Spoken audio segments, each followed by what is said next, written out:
talk now that it's now that we're time. on the air. You can say that, yes. It's the audio stream wasn't on. This is the pre-show. This is the pre-show. But we're going to run the pre-show right into the live show. Pre-show for GrokTALK for the week typing it in of 8/8. The real show starts at about 6 minutes, but for now, you can listen to the pre-show. It's just easier this way. It is. We could have started the pre-show a half hour ago, probably. Yeah, I mean, not quite everything was working yet, but close enough. We could have. Close enough. I just had to plug the camera in. I had to turn on the headset distribution on. Plug in some stuff. Turn some things on. Yeah. Get some things working. The two most important questions if you're doing any kind of tech support: is it plugged in and is it turned on? There you go. And we are graced by Miss Susan today. Extra super special guest host. Well, I'm self-identifying as Mike Rogers. How are you? Hello? Your accent's all wrong. I know. Well, maybe it's his accent that's wrong. I don't know, but he has at least most of the accent from whence he is from. Doing a British accent with a Texan burr on it, not so much. Well, I mean well. Well, that's true. My intentions are good. Your hair's a little short, though, for him. That's true. That's true. And you have to add a few pounds. You would have to add a whole lot of pounds. And elevator shoes. Yes. Yes. Well, definitely platforms. Yeah, I was going to say they've come back into fashion again. You know, nobody has any original thoughts. They're redoing, for God's sake, I'm probably going to redo Scooby-Doo, but I mean, there are no original ideas. Hillary already did that with her Scooby-Doo. They redid Scooby-Doo. Right. They redid Scooby-Doo? Yeah, that was so... The Man from U.N.C.L.E. That was so last decade. I saw that. I always liked that show, but... I used to have all the hidden guns. Did you? I did. Especially the one that was in the briefcase, it would all unwind and the whole bit. That was so cool. Very cool. Yeah. Who is it? Is it Ruger that's got the gun in the box as a prototype, or maybe as a fun gun? It's a .22 caliber. I think it is. Yeah. I thought that was... It brought me back to my childhood days. Yes. Yeah, that was fun. And there's a redo of... pre-show. The Fantastic Four or something. There's a redo of a redo of the Fantastic Four. Yeah. Yes, that's true. And they wonder why Hollywood's losing money. Yeah. Well, part of the reason Hollywood is losing money is because if you wait a couple weeks, you can go to Redbox and get it for $1.20. Yeah. And then watch it on your theater-sized TV that you bought that only costs about 100 visits to the theater to pay for. So you don't have to spend $100 to take your whole family to a movie. And the popcorn is much better at home. You can pick the popcorn you want. That's right. Sure. I got news for you. Debbie is one of the customers that Netflix loses money on. Good. Because we stream a few things, but as soon as a DVD comes in from them, she has got to pop it in. And on the weekends, I know I'm going to watch a movie I don't want to watch. But I do my husbandly thing, and I will sit there and I will watch. What's the most recent movie you watched? I have no clue. Oh. I'm not a... Oh, Battleship. The science fiction one. I like that movie. I really do. You know another movie that everybody thought was horrible that I really liked? What? Pacific Rim. I thought that movie was great. I had such fun. I don't think I... Is that the one with... It's got like giant sea monsters that come out, and they have these giant robot things. They fight them. It's a cool movie. I was so with that. I've seen it like 6 or 7 times. It kept coming on, and I just leave it on and do stuff and watch it. I thought I had a lot of fun. It's not a serious movie. It's fun. Not. That's the whole idea. Although, now last night I watched The Lincoln Lawyer. That's a much more serious movie. It's very good. Lawyer. Matthew McConaughey, great movie. Ick. Well, it's still a great movie. I enjoyed the movie a great deal. I had a good time watching it. My father had one of those Lincolns with the suicide doors. I learned to drive in that. Yeah, that's a big... I learned on a 3/4-ton Chevy with manual drive. I wonder about the millennials. If they had to get away quick and they sat in a car with 3 pedals, would they know what to do? Or gear shift on the... 3 on a tree? Yeah. And then you look at some of the new specs of some of the higher-end cars, 9-speed automatic or with paddle shifters. Now, I have paddle shifters on my Saab. I do, with a turbo, which is a lot of fun. I was down... It's great for snow. I was down in Dallas a while ago, and... the pre-show continues. Just us talking about stuff. This is what we do when we're not on the air. Oh, but we got to get ready for the real show. We got a minute. I was driving my brother's assorted cars, right? And he has this one car. Honestly, it does everything except put sweetener in your coffee. It was so bizarre. I really felt like the little country mouse, in the big city. What was it? Well, it doesn't matter, but... sure it does. Oh, yeah, well, let's just suffice it to say... I'm a semi-car guy. I have to know these details. She's not going to tell you. No. That's the answer. But I do know that it cost 3 times more than what I owe on my mortgage. That's a lot. All right, Okay. We're going to go off the air for a few minutes. Stay tuned. The show will start in about 15 seconds or so. This is GrokTALK. We'll be right back.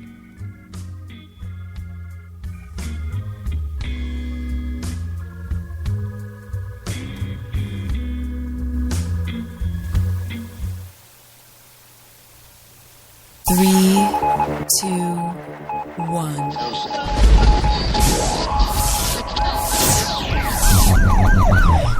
We'd like to welcome you to another edition of GrokTALK, brought to you by New Hampshire's leading conservative blog site, GraniteGrok.com. We are your feared extremist, right-wing, hard-charging, gun-toting, opinionated, outspoken, rabble-rousing, letter-writing, radio microphone stomping conservatives and rational libertarians. So get ready for more news and opinion you could only get from GraniteGrok.com. GrokTALK. Yes, master. Welcome to GrokTALK. Hey, we're going to do something different. We're going to do a dual broadcast with Pete Ingemi, who's doing a show at WCRN today. Around 9:14, we're going to give him a buzz in the break of our first segment, and we're going to be on air with him while he's on air with us. How cool is that? That's kind of different. We're also going to... Technology. Jane Cormier is going to come in and talk to us about the New Hampshire Right to Life lawsuit at the Supreme Court. David Bozell from ForAmerica is back to do a little Prost primary. I have to do one of those at least every day. We're into poetry now?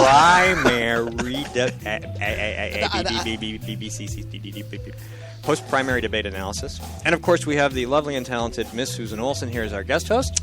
I'm so happy to be here. And I want to introduce somebody you really hadn't expected to hear from today, and that's Haggie Masson, who's this is just I just lost my camera. Did you?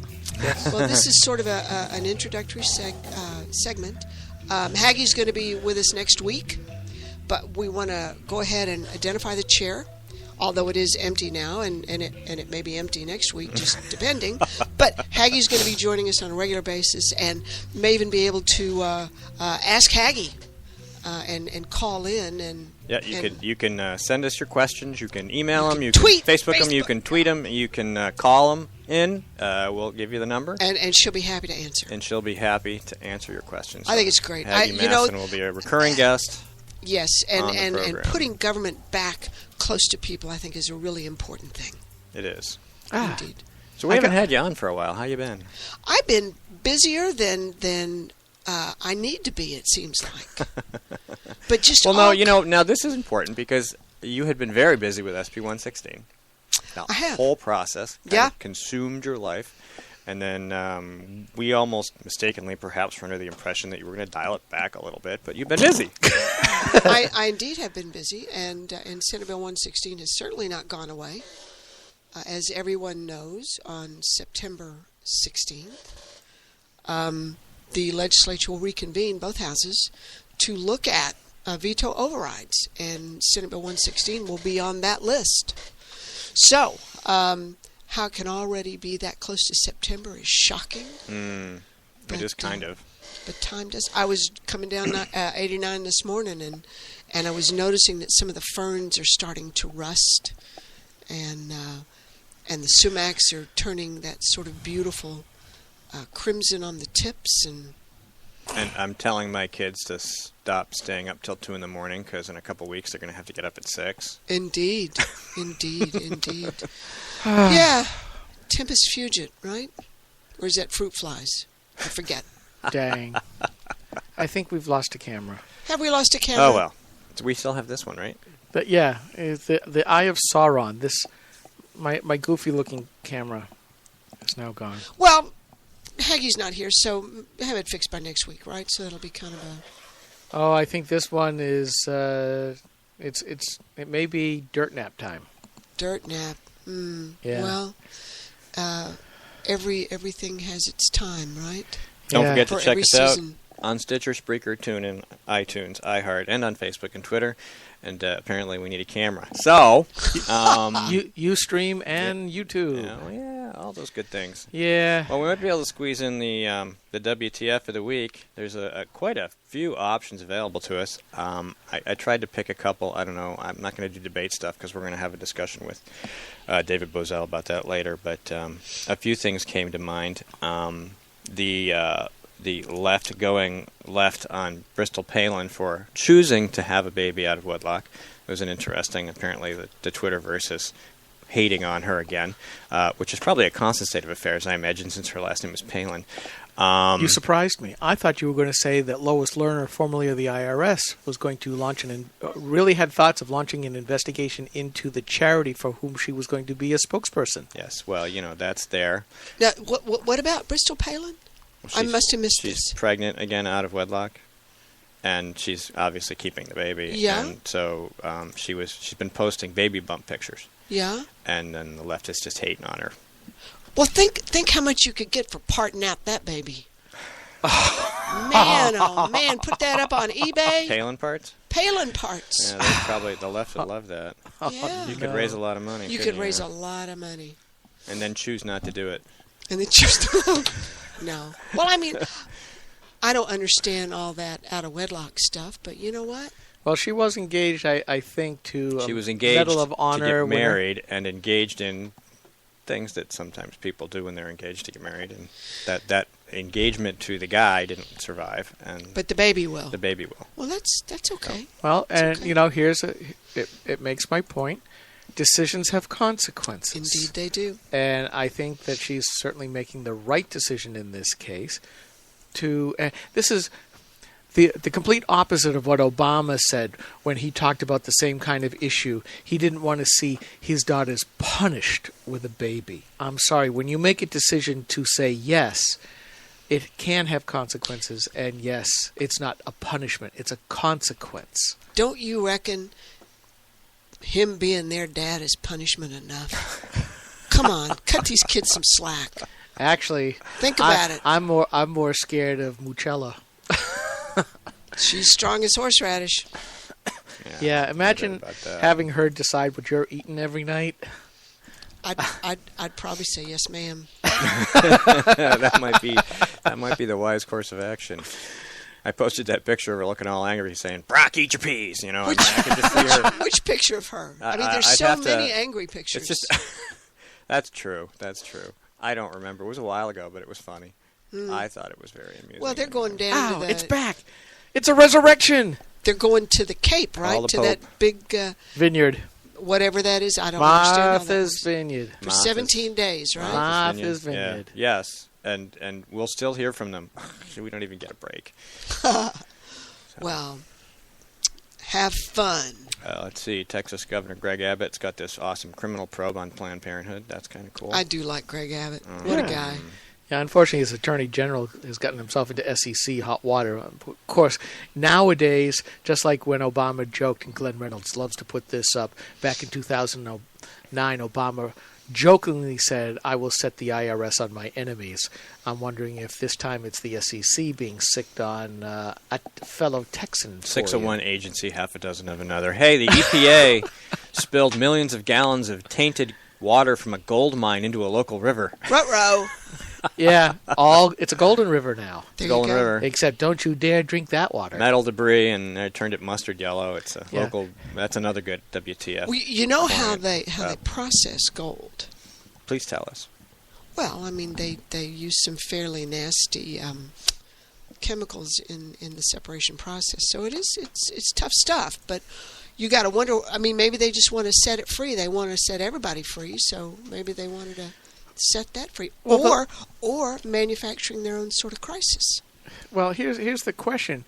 There was another gold mine that had a little bit of a dump of stuff, that they got highly fined is, will the EPA fine itself? I doubt it. That was pretty much the question people were asking. Yeah, that is the operative question. It'd be a lot like, say, the Democrat legislature selling a section of highway from one department to another and saying, "Oh, look, money."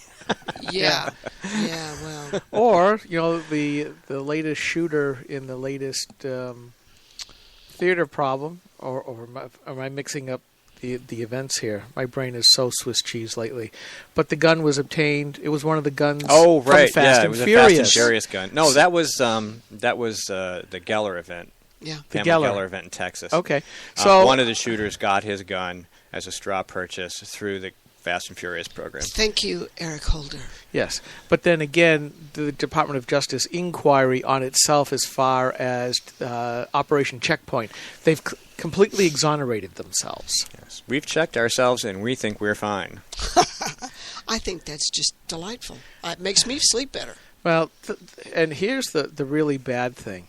Maybe the high wave that is the Obama administration for lawlessness and this kind of action where nobody is really accountable once you get inside government will subside a bit.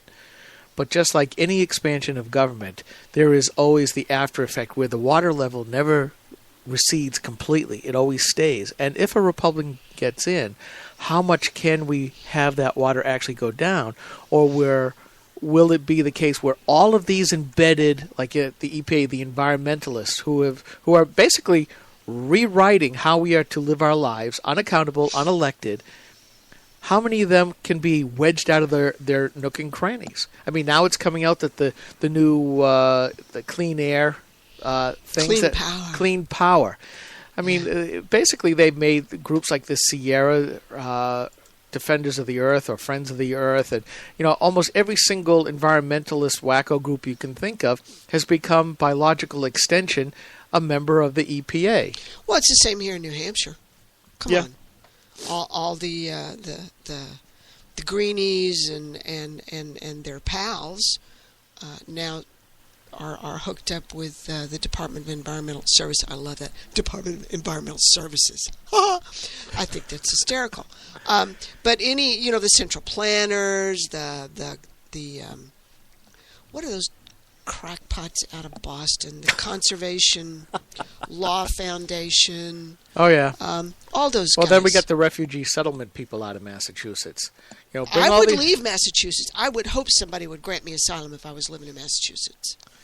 Well, the problem is that they're based in Massachusetts, but they have all the settlements settlers coming to New Hampshire and using our welfare and our money after the federal grants, which is again our money, runs out. Well, so they don't want them in Massachusetts. Well, that's the point. None of these people. It's like got to do what the rumor was for years that we used to do with welfare recipients: stick them on a bus them across the border, let them off. Pretty much. Just put them back on the bus. Go here, back to the mothership. Go find assisted living. The problem is, can you say that illegal immigration and all of these refugee settlements, can this be considered to be an invasion without guns? Because they're not assimilating. All you have to do is look at what's happening in Minneapolis and St. Paul with the Somalis, that now they're radicalized and they're waging jihad. I mean, these are not the kind of immigrants we want. We want the kinds of immigrants that came here that were our parents and grandparents that said, we want to be Americans. We love this country. And we want to be in this culture instead of this multicultural tossed salad where every culture is better than our own. Wait a minute. You just got to look at New Hampshire. 1922. Oh, here we go. We don't have that kind of time. We'll have to do that in the last segment. In about a minute, you need to call Pete. I know. That's why I was looking at the time. Just for future reference, if you listen to the segment where we called Greg on the phone, don't talk on the phone. Talk on the headset. Because you can't hear you on the phone when all the headsets are up. All I got was... and that's what we heard. That's what we broadcast until we didn't talk through the phone. So I'll just leave this off audition, and you can just call him well, I'll take it off audition when we come back on the air after the break. And hopefully we will improve. See, we tested it last week, and we learned something new, and now we're going to do something different. And hopefully it'll work out better. So we are going to take a short break. And after that short break, we will talk, hopefully, to Pete on the air. And we'll see if that works out. Who knows? It's an experiment. That's what we're here for. I love science. Yeah, we'll be right back. This is the Coalition of New Hampshire Taxpayers. We're located at 8 North Main in Concord, New Hampshire. This is the repository for all things conservative and municipal. So if you have a problem in your town, your school, your budget committee, the right to know law, and now the top of our list is voter fraud. You have a tip for us, some information for us, you want to join or help us out, cnht.org.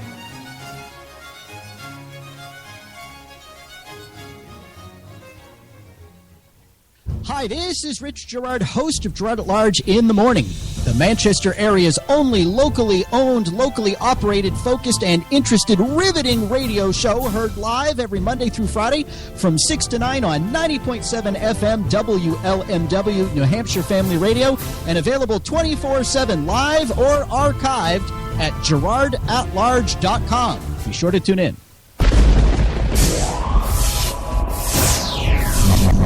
Rock Talk.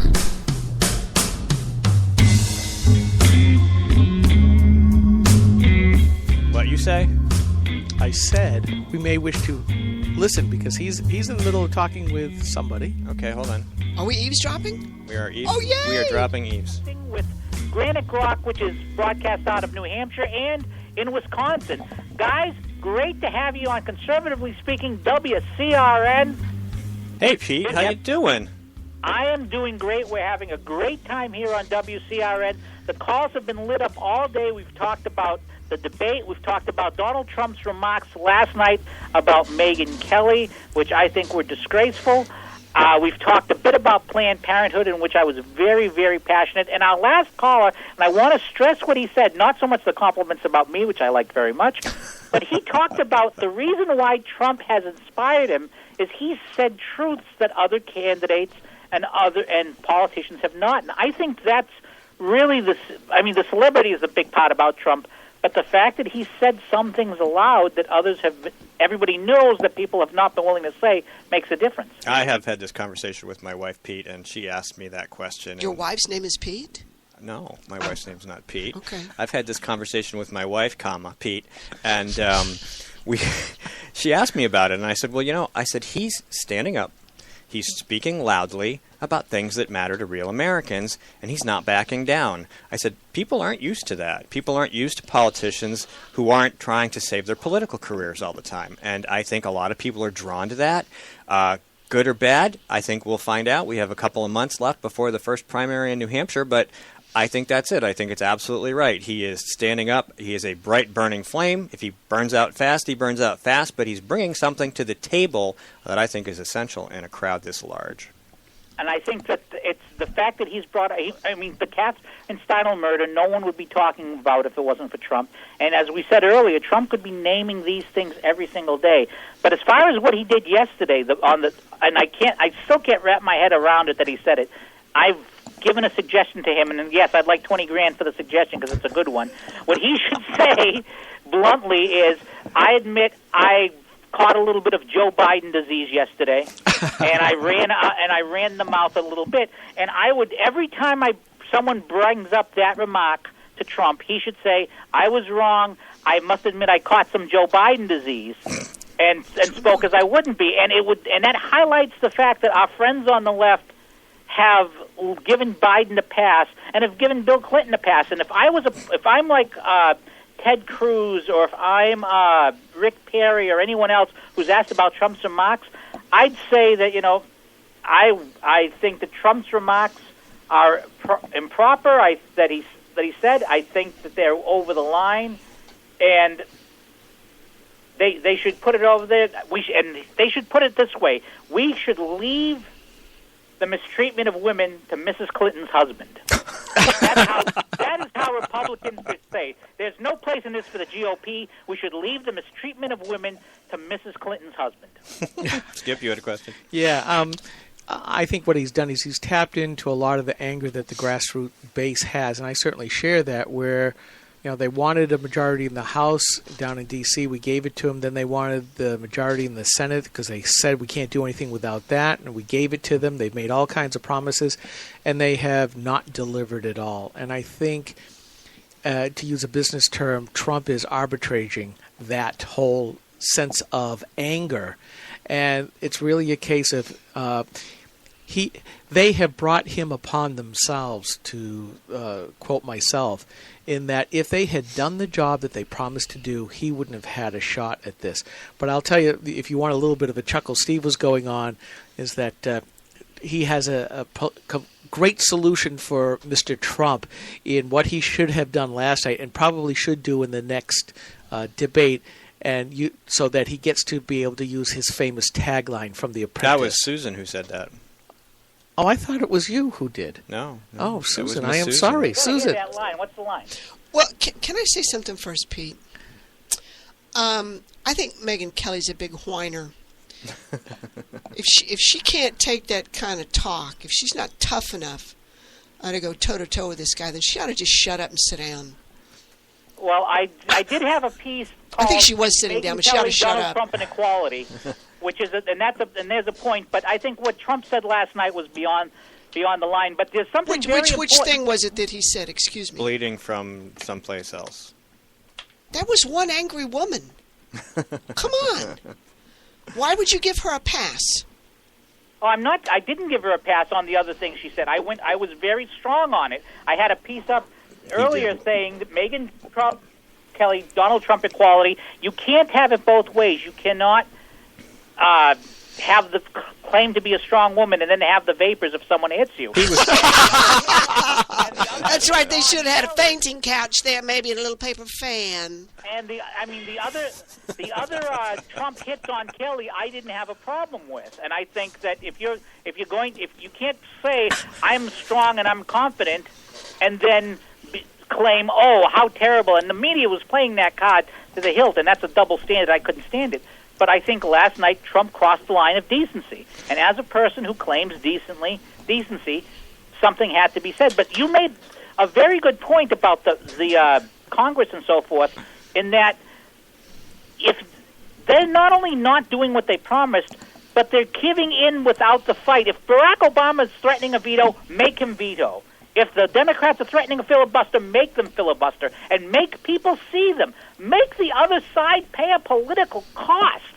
Even if you can't do everything you want to do because of the rules, try, push it, and make the other side pay the political cost. I mean, that's just, why would you surrender without trying? And the GOP Congress has done this, and this is stupidity. It's not only breaking their promise, it's stupidity. Sometimes you're not going to be able to do what you want to do, but I'm not going to forgive stupidity, especially when you have a group of people who begged us for the money to give them this job. So we're gonna get to that quote real quick because it was really good. Go ahead. Oh, just had I been Donald Trump, because I'm certainly not Megyn Kelly, had I been Donald Trump, when I got the first chance at the microphone, I would have said, I'm going to name Ted Cruz as my Attorney General. I'm going to name Carly Fiorina as my Secretary of State. I'm going to name Rick Perry as the head of personnel management. And, Mr. President, you're fired. He would have had the room, and nobody would have been able to have taken the gloves off at that point. That would have been pretty good if he had thrown in Rand Paul as head of the Fed. No, you got to close the Fed. Nice about it. But actually, I should point out that I think that Paul came in second in that. I think that Paul came in second in that debate, although everyone disagrees with me. I think Trump actually won that debate, and I think Paul came in second and Carson came in third. I have a long piece on that during my live blog of the debate. But the Trump remarks last night are totally separate from the debate. I think Trump won the debate. I think it's fair to say that Fox went after him.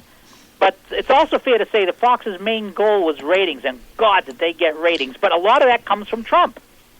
It could. Of course it does. It could. We're going to have David Bozell from ForAmerica on the program to do a little post-debate analysis in a little bit, so that'll be part of our program. For those of you who are listening to Pete's show, my name's Steve McDonald. This is Skip Murphy. Susan Olsen is our guest host. Normally Mike Rogers is here, but he's off doing personal things that are more important than this show, so we're happy to have him doing that. But Susan has volunteered to come in and fill in for us, and we are very happy to. Tell our audience what Granite Grok is, because some in the audience may not know.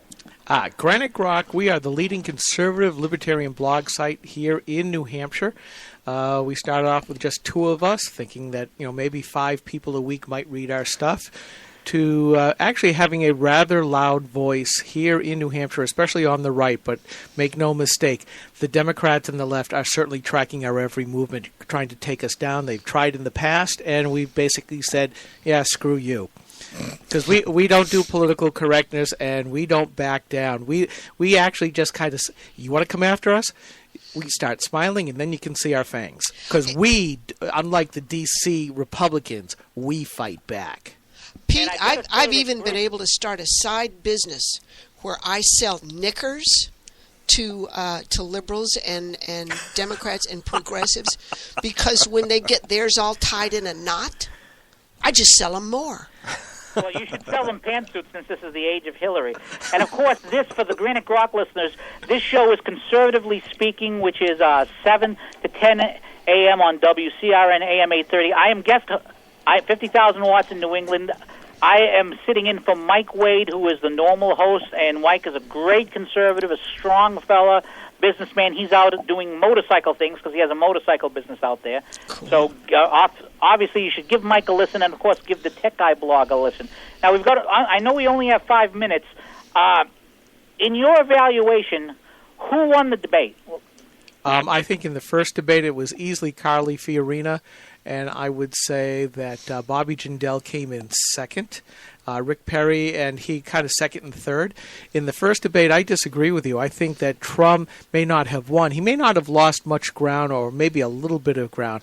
But I'll tell you, for the amount of time that he got, Ted Cruz, and that's who one of my favorites, did very well. The battle between Rand Paul and Chris Christie, I don't think did either of them much good. I think Carson did a credible job in showing that he's not like the others. But it was hard. But I think the biggest loser of the night was Jeb Bush. I agree with you on Jeb Bush. I agree with you with the 1 and 2 on the first debate. I actually gave Santorum third place. I think that Rick Perry didn't do as well when he talks about Texas. Rick Perry is the best person on any stage. When he's not talking about Texas, it's like it's like a switch that goes on and off with him. But again, I disagree with you in terms of the first debate, because I think you're talking about goals, and with the large audience there, I think Rand Paul and Chris Christie both had to define themselves differently than how the media had, and I think they did, and that's why I think Christie came in fourth. Because he accomplished that goal. But again, this is the first inning of a 9-inning game. And Trump's goal was to keep first place, and I think he accomplished what he wanted. He may have given a lot of it away last night, but in terms of the debate, I think he accomplished what he wanted. Most of the people did, except for Bush. I think Kasich is a danger to Bush, especially because of the support up north for him from the Sununu crowd. That's true. He does get a lot of support there. I'm looking at the Instapundit poll the day after the debate, and Carly Fiorina is in first place, followed by Scott Walker and Ted Cruz, and then Marco Rubio and Donald Trump. So people who are inclined to be conservative libertarians responding perhaps to that debate. I didn't watch the debate. I don't do debates like that. It's a cattle call. I think life's too short, but political operatives feel obligated to watch them because they want to report on them. I like to report on the reporting of the debate, which I find much more entertaining. I have to agree with you there, but again, I think that the standard is different because you had a different audience. You didn't have the guys like us as the primary audience. You had a lot of people who never watched debates at all or rarely watched them this early. And I think the standard was to get around the way the mainstream media normally defines people. And I think that Paul did well in that. I think actually all of them did well. The only person who was mediocre was Bush. I think Bush was the only person who was mediocre, and I think Scott Walker was too reserved. I think But you're I think being the too others kind did- to Jeb Bush. You know what we call a loser in Texas? I regret. I'm afraid to hear it off of 50,000 watts. But what do we call a loser in Texas? A loser. All right, Pete, we're coming up on a hard break, so we're going to let you go. So, Granite Grok, check them out, and we're happy to be on Grok Talk and happy to have you on Conservatively Speaking. All right, thanks, Pete. We'll talk to you later. Take care. See ya. And that was the Granite Grok. And we're going to break. We'll be right back. Stay tuned. Of New Hampshire taxpayers. We're located at 8 North Main in Concord, New Hampshire. This is the repository for all things conservative and municipal. So if you have a problem in your town, your school, your budget committee, the right to know law, and now at the top of our list is voter fraud. You have a tip for us, some information for us, you want to join or help us out, cnht.org.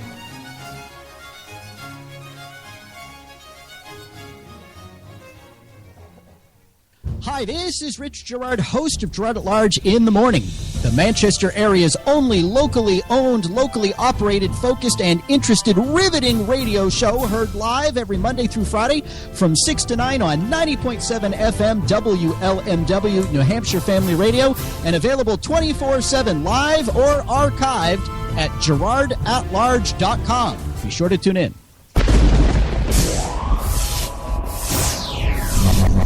Rock Talk. 3, 2, 1.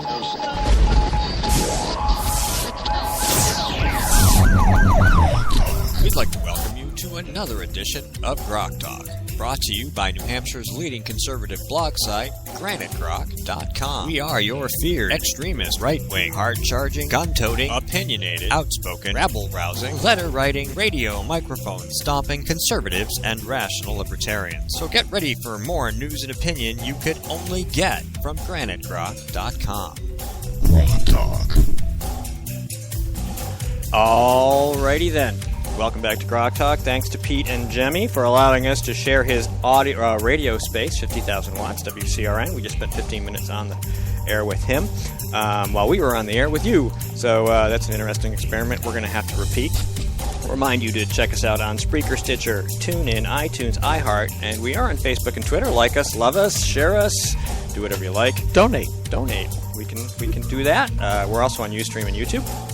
And that's just adjust some little knobs and buttons here. Don't forget, special guest host Susan Olsen is with us. I'm Steve McDonald. This is Skip Murphy. We have Haggie Masson in the empty chair over there. Oh. And joining us is Jane Cormier. Hello. Hi, Jane. How are you? Good. How are you? I'm hanging in there. Good. So you got some news for us about a court case. Yeah, a couple of them, actually. Oh, well. Yeah. New Couple Hampshire court Right cases. to Life is busy. We're very busy. But you made time. You were on Hannity.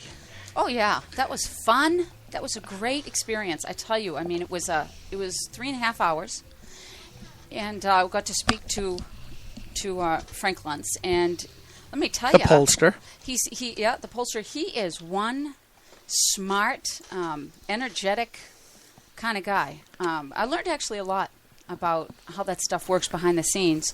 And I have to tell you, there were 20 people from New Hampshire. I didn't know one of them. This was an absolutely honest poll. There were people there that were left, really, really moderate Republican. And then there was me, if you like me. Over sort of on the touchstone. right. Yes. My eyes bugged out when I saw you and went, wait a minute, the hairstyle has changed, but Yes. as soon as I heard the voice, Jane? Well, that was the first time that they had done a 3-part focus. Yes. They said the group was so good, they were going to use splices of it for 3 nights prior to the debate. And it was an honest, really, folks, they should know that, because I saw postings that it was a canned group, and it absolutely was not. It was as honest a representation, and nobody was trying to plug anyone into any little group. It just went. It was really eye-opening. He's got to do that, because if he is not good on the demographics of that or the political leanings, I mean, that's his reputation. He's got to do that and do it right. And I'll tell you, it was fun to watch. I wish I could get the whole thing in one little stream so I could actually post it on Granite Rock. I did put one up. I wish that we could get the whole thing, because truly it was a long, long event. It had almost no lull. They edited a lot, they took out a lot of stuff, but there was almost total continuity for that 3 hours of people just talking. It was really interesting. It taught me a lot about, I've got to be very careful that I don't get stuck in my own little corner, in my own little chair. You were in the corner, way up. Nobody puts Jane in the corner. Well, when you looked at it, she was way up on the last row in the corner. But boy, when she spoke, and of course the line, be careful of what you ask for, you may get it. Well, she knows how to project. So really Indeed. Yes. Actually, the Chris Christie one was kind of funny because Luntz I'm actually not supposed to talk about this stuff, but I was very much outspoken about Chris Christie, because I really believe he turned around and was not the conservative that I thought he was when he first, got into the scene.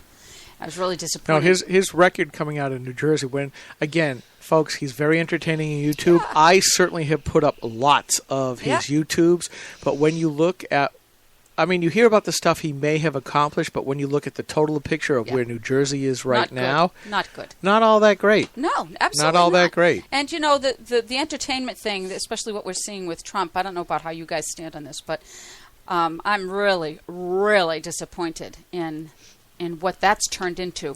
What a freaking circus. I'm sorry. And, just entertainment. What are we talking about? Yeah, really. It's a reality show. It is totally.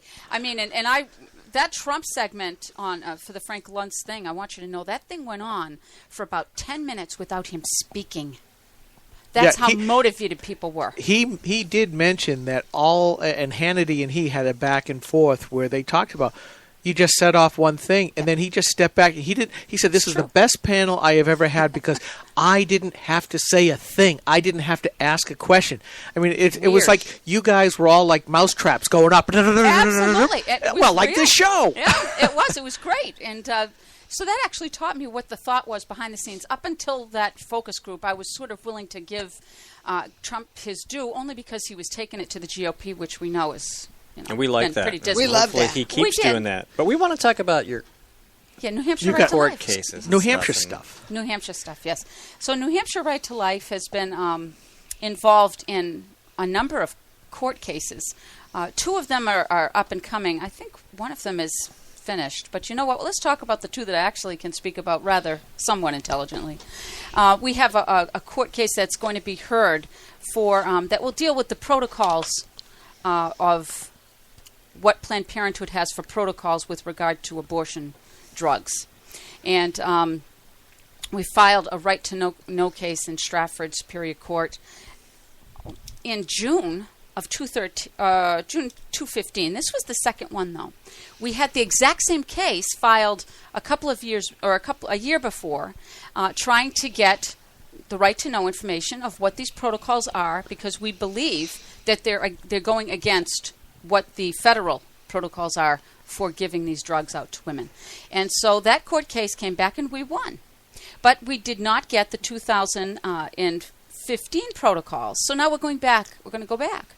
And what do you mean by protocols, Jane? Protocols, well, abortion drugs... What, do they have to be like 11 or something to get them? Well, no, I don't know. I'm not sure about age, what the age is, but we do know that with these... I mean the person, not the... They're not supposed to give them over a certain number of weeks. They're not supposed to be given by anyone but doctors. There's supposed to be 2 visits, for instance. You get 1 pill first, and then you come back like the next week for a second pill to make the abortion complete. And these protocols are not being adhered to, and many women are having real medical issues because of it. And because there's no oversight in the state of New Hampshire, there's no way to really find out any of this information. What are they doing in these clinics? We do know from another right to know request that there has not been an inspection of a Planned Parenthood here in New Hampshire for over 4 years. Well, you know what? Maybe they should put up a tent and say it's a circus, and then when the wind blows it down, they say, well, you didn't have a permit. You didn't have an inspection. Right, yeah. Well, put up a tent. we're not sure exactly what we're going to do about it, except that we're going back to court. Good. And we're going to find out why they will not give this information. What does Planned Parenthood have to hide that we have to go to court again and do another right-to-know request to get this information? So that's up and coming. One of the other big, really important cases which ties in to the recent defunding of Planned Parenthood here in New Hampshire. Yes, thank you very much. I'm glad that we had some movement on this. Our executive counselors, led by Dave Wheeler, certainly did the right thing. But we all know that in 2011, the same thing happened, and the executive council said no to the Title X funds coming in to the state to support family planning centers, right? Family planning, yes. And euphemism time. Yeah, well, what are you going to do, right? It's the language. We can do a lot. Yeah. Well, we are. That's, and that is the point to be made, because I have been, last couple of nights, but for quite some time, we see the left changing the common language out from underneath us. Right. And the conservatives haven't been adapting or pushing back to that. So we say one thing, they say another, and because they are in command of the cultural heights, right, their definitions trump ours. They get a pass. That's the word of the day, Trump. Oh, my goodness. Please. But they don't get a pass, but we're seeing, they are painting conservatives into the corner, because most conservatives don't do what we do, which is get out into the culture and fight this stuff. Right, exactly. Well, as far as my, 7 months here in New Hampshire Right to Life sitting in that seat, I think probably the most important job for myself was to make sure that I could communicate in common people speak what's going on, because you're right, it's like tissue, right? When they're talking about selling and trafficking of baby body parts, well, it's just human tissue. Well, no, we have to educate to the people. It's not human tissue. It's a baby. And now that is starting to get traction. We're starting to see governors shut down the funding for Planned Parenthood. We're starting to see legislators vote to go inside these Planned Parenthoods in their states, which is great. But to go back to what we were saying, in 2011, our executive council pushed out that funding and said no to it, whereupon we know that Jean Shaheen and Sebelius and right up to the White House got involved to find a way to go around our state of New Hampshire ruling to fund Planned Parenthood of New Hampshire, of New England, which they did. And so we filed 2 years ago, I think, a suit that said we wanted, through the FOIA, Freedom of Information Act, all of the documentation regarding the communications of how that grant was given to New Hampshire. And, of course, people don't want us to know what's happened. We did get some documents that were heavily redacted. And we decided that we were going to push. We had a board. Our board got together and we said, is this something that's worth fighting for? And this was probably 6 months ago, maybe, that we were discussing this. And we said, yes, it is. We're going to fight for this. So ADF, Alliance Defend Fund? Defense Fund, that takes up life issues, said that they would go in with us. And now we have a Supreme Court waiting to hear from the Supreme Court to see if they'll listen and hear this case that basically says that we want the information, we want all of the information regarding that backdoor funding. How did that happen? Why was New Hampshire's sovereignty in saying no to these funds supplanted, and why were we put through that? So here's why it matters. Now we have 2 Planned Parenthoods that were defunded. Unfortunately, the other abortion clinics were funded. If we have time, I can discuss why there is a bit of a difference.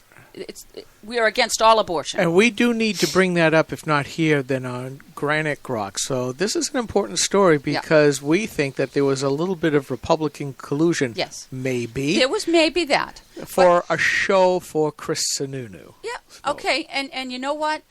There's something that we could say, too, even for Joe Kenney in this, right? Because we believe that Joe Kenney also was kind of finding a way to make this work, to work both sides, right? But let's not forget that we did we took a great step forward in defunding 2 of really the worst corrupt private businesses that get huge amounts of taxpayer subsidy, double dipping all over the place, Planned Parenthood, which is another whole vein you could take up. And now they've lost that funding. Do they have the hubris while this document now, this waiting to hear and to see if they'll pick up this at the Supreme Court, to go back and do it again? Sure. Of course they do. It's St. Olinsky. That's a rhetorical question, right? But you know what? Now that we have this on the books, now that we're waiting to see if the Supreme Court will take this up, we now have another bat to hit them with, because you know what? We're already talking about the last time. Okay, we're going to take a quick break, and we'll get into that when we get back. Stay tuned. This is the Coalition of New Hampshire Taxpayers. We're located at 8 North Main in Concord, New Hampshire. This is the repository for all things conservative and municipal. So if you have a problem in your town, your school, your budget committee, the right to know law, and now, at the top of our list is voter fraud. You have a tip for us, some information for us, you want to join or help us out, cnht.org.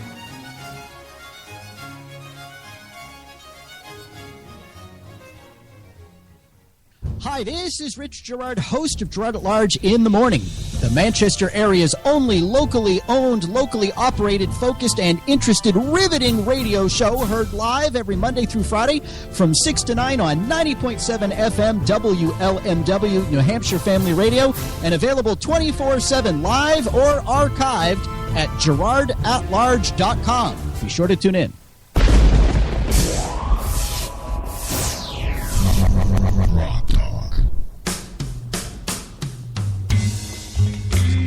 Don't forget to check us out on Spreaker, Stitcher, TuneIn, iTunes, and iHeartRadio. We are also on Facebook and Twitter, YouTube, and Ustream. Widely available. This is GrokTALK. I'm Steve McDonald here with Skip Murphy, Susan Olsen, and Jane Cormier, and you have something to say. And what is that site by which, if you don't want to donate on Granite Grok? Yes, you can go to patreon.com/GrokTALK and make a one-time or a monthly donation to support the program. Keep the servers paid for, keep the phone lines open, keep the internet connected. Make sure Haggy has a makeup artist. Make sure Haggy has hair and makeup. And you have to remember that we pay CNHT for the phone and the internet. So when you give us money to give them money, you're helping to support them, because then they don't lose money by not getting paid. You get it. And we did get one rather large donation, relatively speaking, for us. Very cool. And it will go to the purpose for which Steve was talking about last week. Yeah, we're gonna do some marketing. Yeah.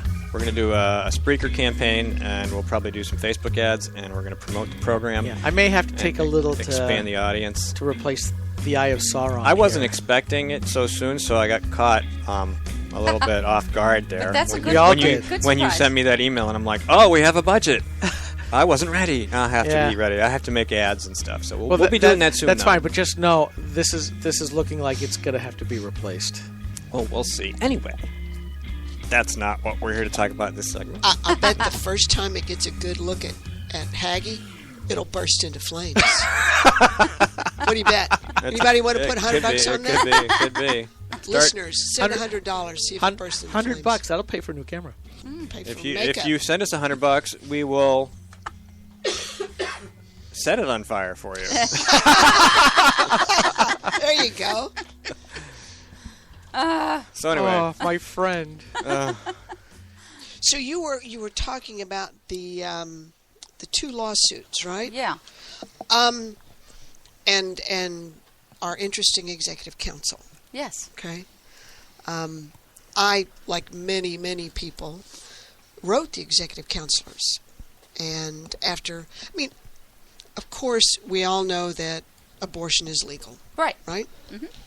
We all know that. The what do they call them? Abortabots are all over that. But notwithstanding the fact that it's legal. The robots.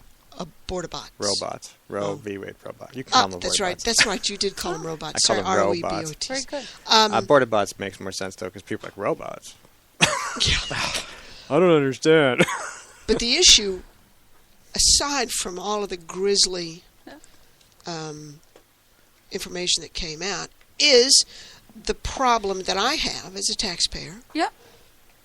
My money going to an organization that murders children. Absolutely. Okay? If that's what they want to do, and if mothers want to go in and actively aid and abet their physicians in murdering their own children,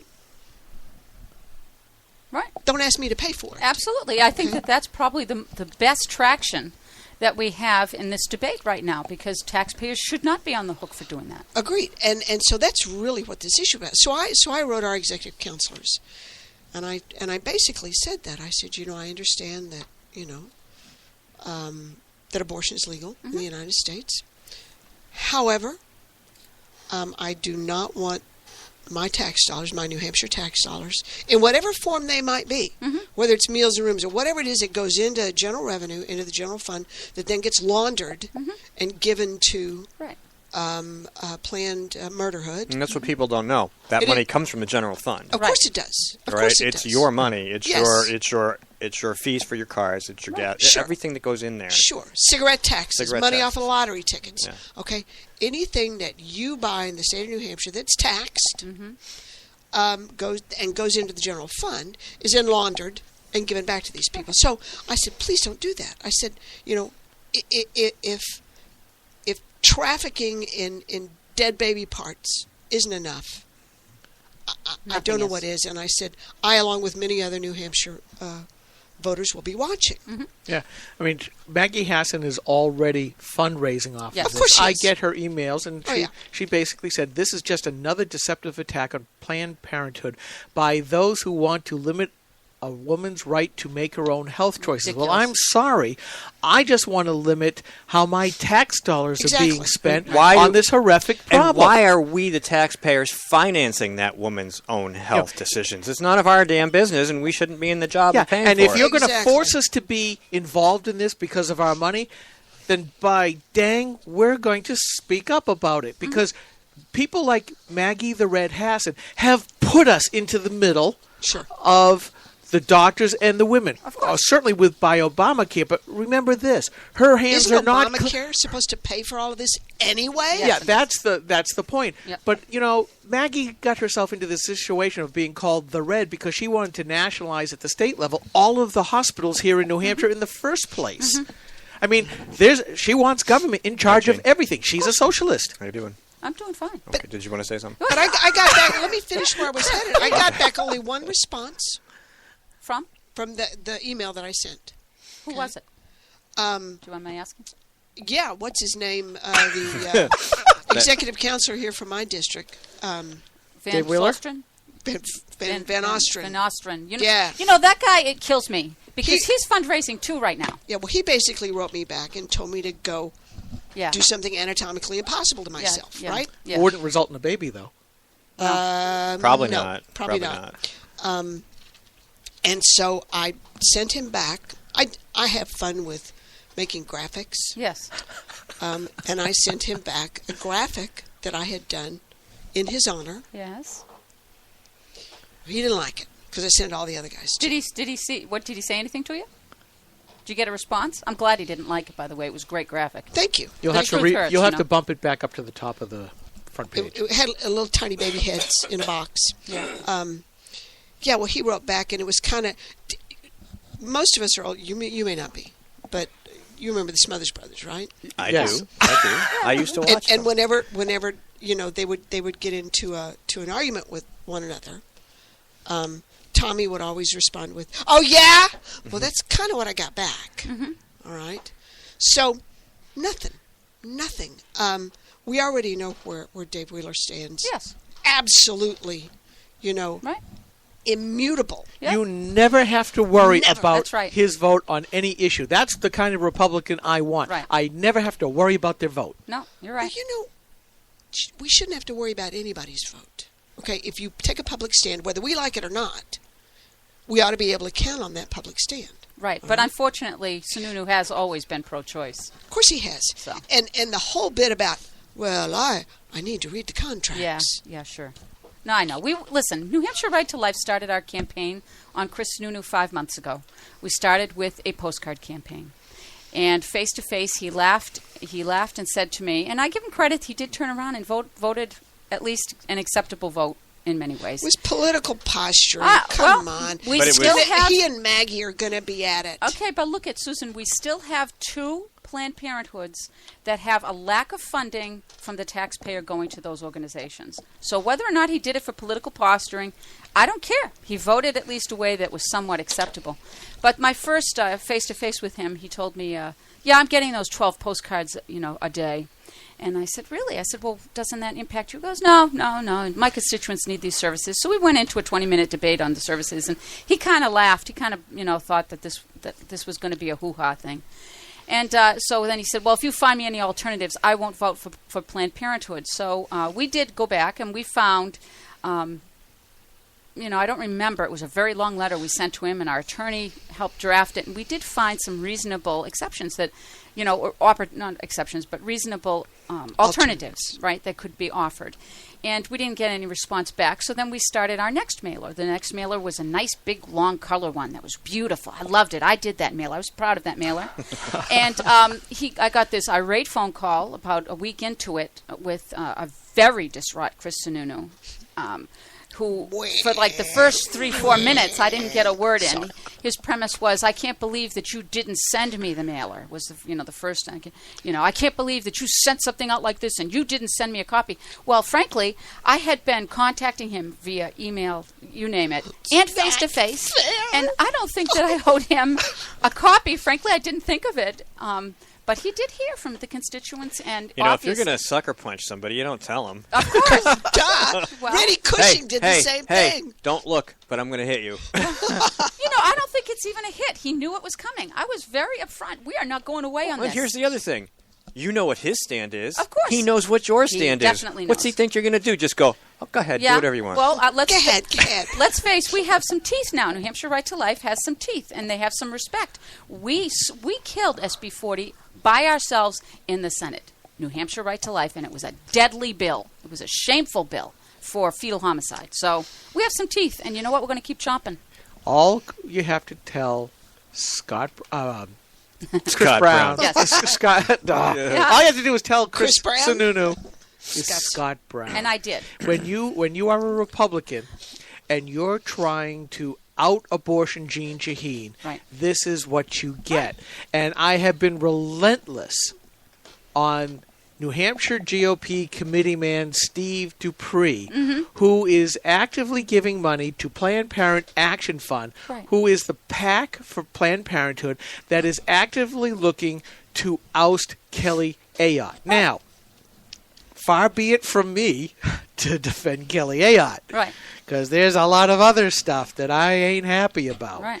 But the fact when you've got all these high-elected GOP officials and candidates and politicians acting contrary to what they have said is our platform, then I'm sorry. You should not worry about the grassroots rising up and taking both musket ball shots at you, semi-automatic, bolt action cannons. Figuratively. Yes, figuratively. Figuratively. I don't have to answer that. Cruise missiles. Are you filling in for Mike? You're filling in for Mike, aren't you?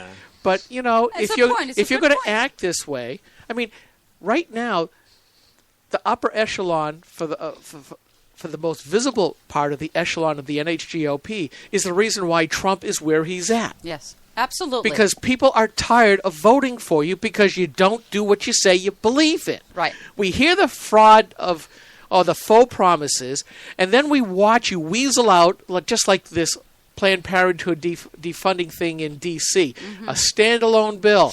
Well, if you really meant it, you would have attached it to the defense appropriation bill. As much as I hate it and I wish people would just do single-level bills, I mean, this was a faux vote. It really was. And it shows the complete irreverency that they have for the base. It's the whole hypocrisy of it is that we're supposed to just sit down and shut up while they're sitting there and pissing all over their own platform. Ain't happening anymore, dearie. Well, and you know is that going to get me in trouble with Megan? No. Dearie. I'm sorry. Oh, I'm just no longer skirting around the issues anymore. That's so derogatory. You can't skirt those issues. You know what? Anymore. Leave Megan alone. She did do it. She did. She Are might you listening, Jennifer Horn? Yeah, well, I am ambivalent about that whole thing, but I can tell you I think Trump's Twitter thing about the bleeding comment was so disgusting. Right there, he's gone. Oh, yeah, you didn't read that one this morning? I did. Why have you been out of shape? I've been out of shape because, you know what? We should expect a little bit of integrity. Just, can we just have a little bit of, like, something above the the mess and the fighting and the bloody and the disgusting. We have like Can't a minute, have something and I'm high-minded? going to read this, and then we're going to go to break because we have to make another phone call. But Mark Stein was talking to Sean Hannity, and this is something he wrote this morning. He says, only in the U.S. have the parties been set in aspect for a century and a half. Unlike either Commonwealth or European countries, America has a rigid, institutionally entrenched two-party system. If you're an American first and a Republican voter second, and that you seriously believe in the central proposition of Trump's candidacy, that an endless flood of mass unskilled immigration is putting the very nation at stake, why would you put party over country? Why commit to supporting, say, Jeb Bush, who thinks illegal immigration is an act of love? Many electors agree with Trump that America is dying before their eyes. If that's the case, why should fealty to a party that bears a large measure of responsibility for that decay take precedence over love of country? The reality is that the GOP establishment, after their appalling behavior in the Hassert years, were given a second chance by the base in 2010 and a third chance in 2014. Now they're demanding a fourth chance, and people go, well, say what you like, but a Republican president will at least get to appoint rock-ribbed Supreme Court justices like John Roberts, who constitutionalized Obamacare, and Anthony Kennedy, who gave us federally mandated gay marriage. Boehner, Mitchell, Kennedy, Roberts, not much to show for a party that's been supposedly dominant for 35 years, is it? GOP thinks the issue is Trump. Much of the base thinks the issue is the GOP. Hear, hear. Which it is. And if there wasn't good alternatives, I might agree with that. Yeah, there are. We're going to take. We're not going to take a very long break. We're going to take no break. We're going to go right into the next segment. I'm going to press the GrokTALK button, and we're going to start the next segment, and we're going to call our next guest, and you are more than welcome to stay with us if you'd like. And here we go. Stay tuned.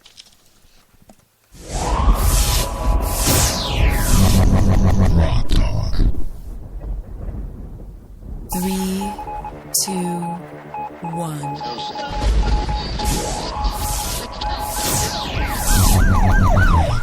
We'd like to welcome you to another edition of GrokTALK, brought to you by New Hampshire's leading conservative blog site, GraniteGrok.com. We are your feared extremist, right-wing, hard-charging, gun-toting, opinionated, outspoken, rabble-rousing, letter-writing, radio microphone stomping conservatives and rational libertarians. So get ready for more news and opinion you could only get from GraniteGrok.com. GrokTALK. I'm having a coughing fit. Excuse me. Started losing it at the end of the last segment. But I'm back. And so is GrokTALK. And thanks again to Pete Ingemi for coming on the show. And, of course, Shane Cormier, who's still with us from New Hampshire Right to Life. We'd like to move into our next segment. Gentleman that we haven't had on the show in a while, but he's going to help add some dimension because we've pretty much been talking about the debates in every aspect of our conversation today. David Bozell is the head of ForAmerica. David, welcome to the show. Hey, guys. How you doing? Good. Haven't talked to you for a while. How's your summer? Yeah. Summer's been good. We just had my fantasy football draft last night. So. Oh, yeah. Analyzing my roster. Analyzing your roster. Well, talking about analyzing rosters, yeah. We had a cattle call, a couple of them this week, with a bunch of guys who say they're Republicans. And a gal. Yeah. And a gal. And I meant guys in a non-gender specific sense. Oh, you're being politically incorrect. I am, yeah. And we wanted to get your take. What do you think's going on? Who do you think is making an impression? What do you have to say?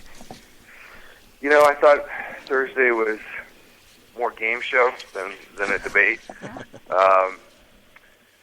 One of the exchange between Christie and Rand Paul made for good TV for sure, but it's the worst kept secret, especially in Foxland, that those two guys do not get along, and they know it. And to try to solve an issue like terrorism surveillance versus civil liberties in a minute and a half is kind of a joke. And I thought it was unfair to the both of them to put them make them have to do it. The Trump stuff has become kind of sideshow. It's become kind of high school. I understand Eric Erickson disinvited him this morning from the Red State gathering down in Atlanta. So it's unfortunate because I think he gave the Republican Party a shot of adrenaline that it desperately needed. But he's saying some stuff about Megyn Kelly that seemed to be beyond the pale. I agree. Oh, sorry. Go ahead, Jane.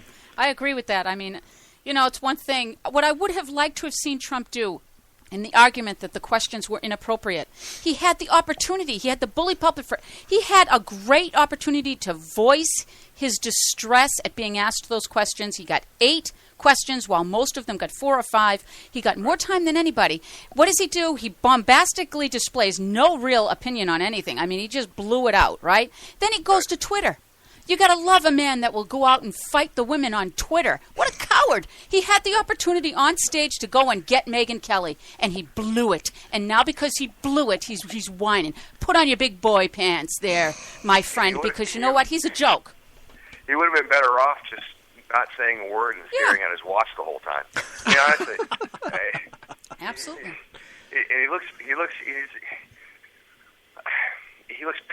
he pouts. He's got that pucker face. He's kind of just pouts it.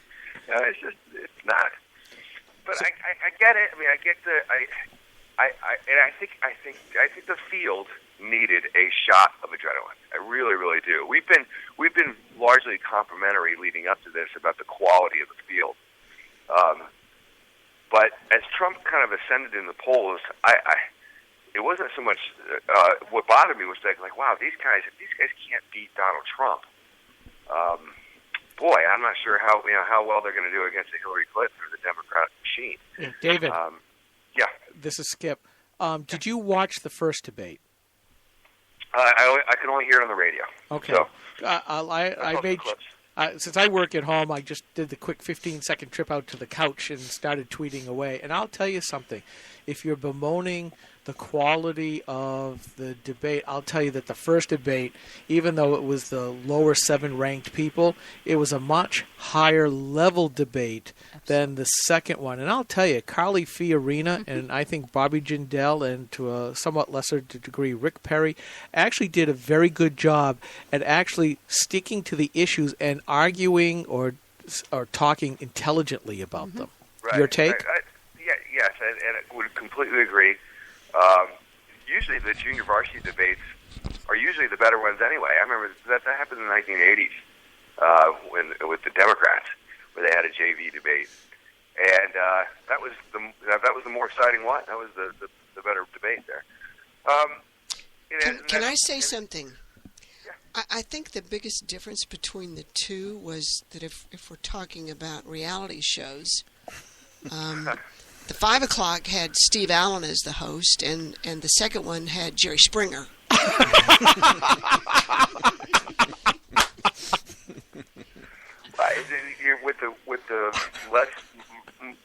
With only 5 candidates up there, and you can get into some issues a little bit more substantively. Hopefully, the field needs to be winnowed down. I think it desperately needs to be winnowed down.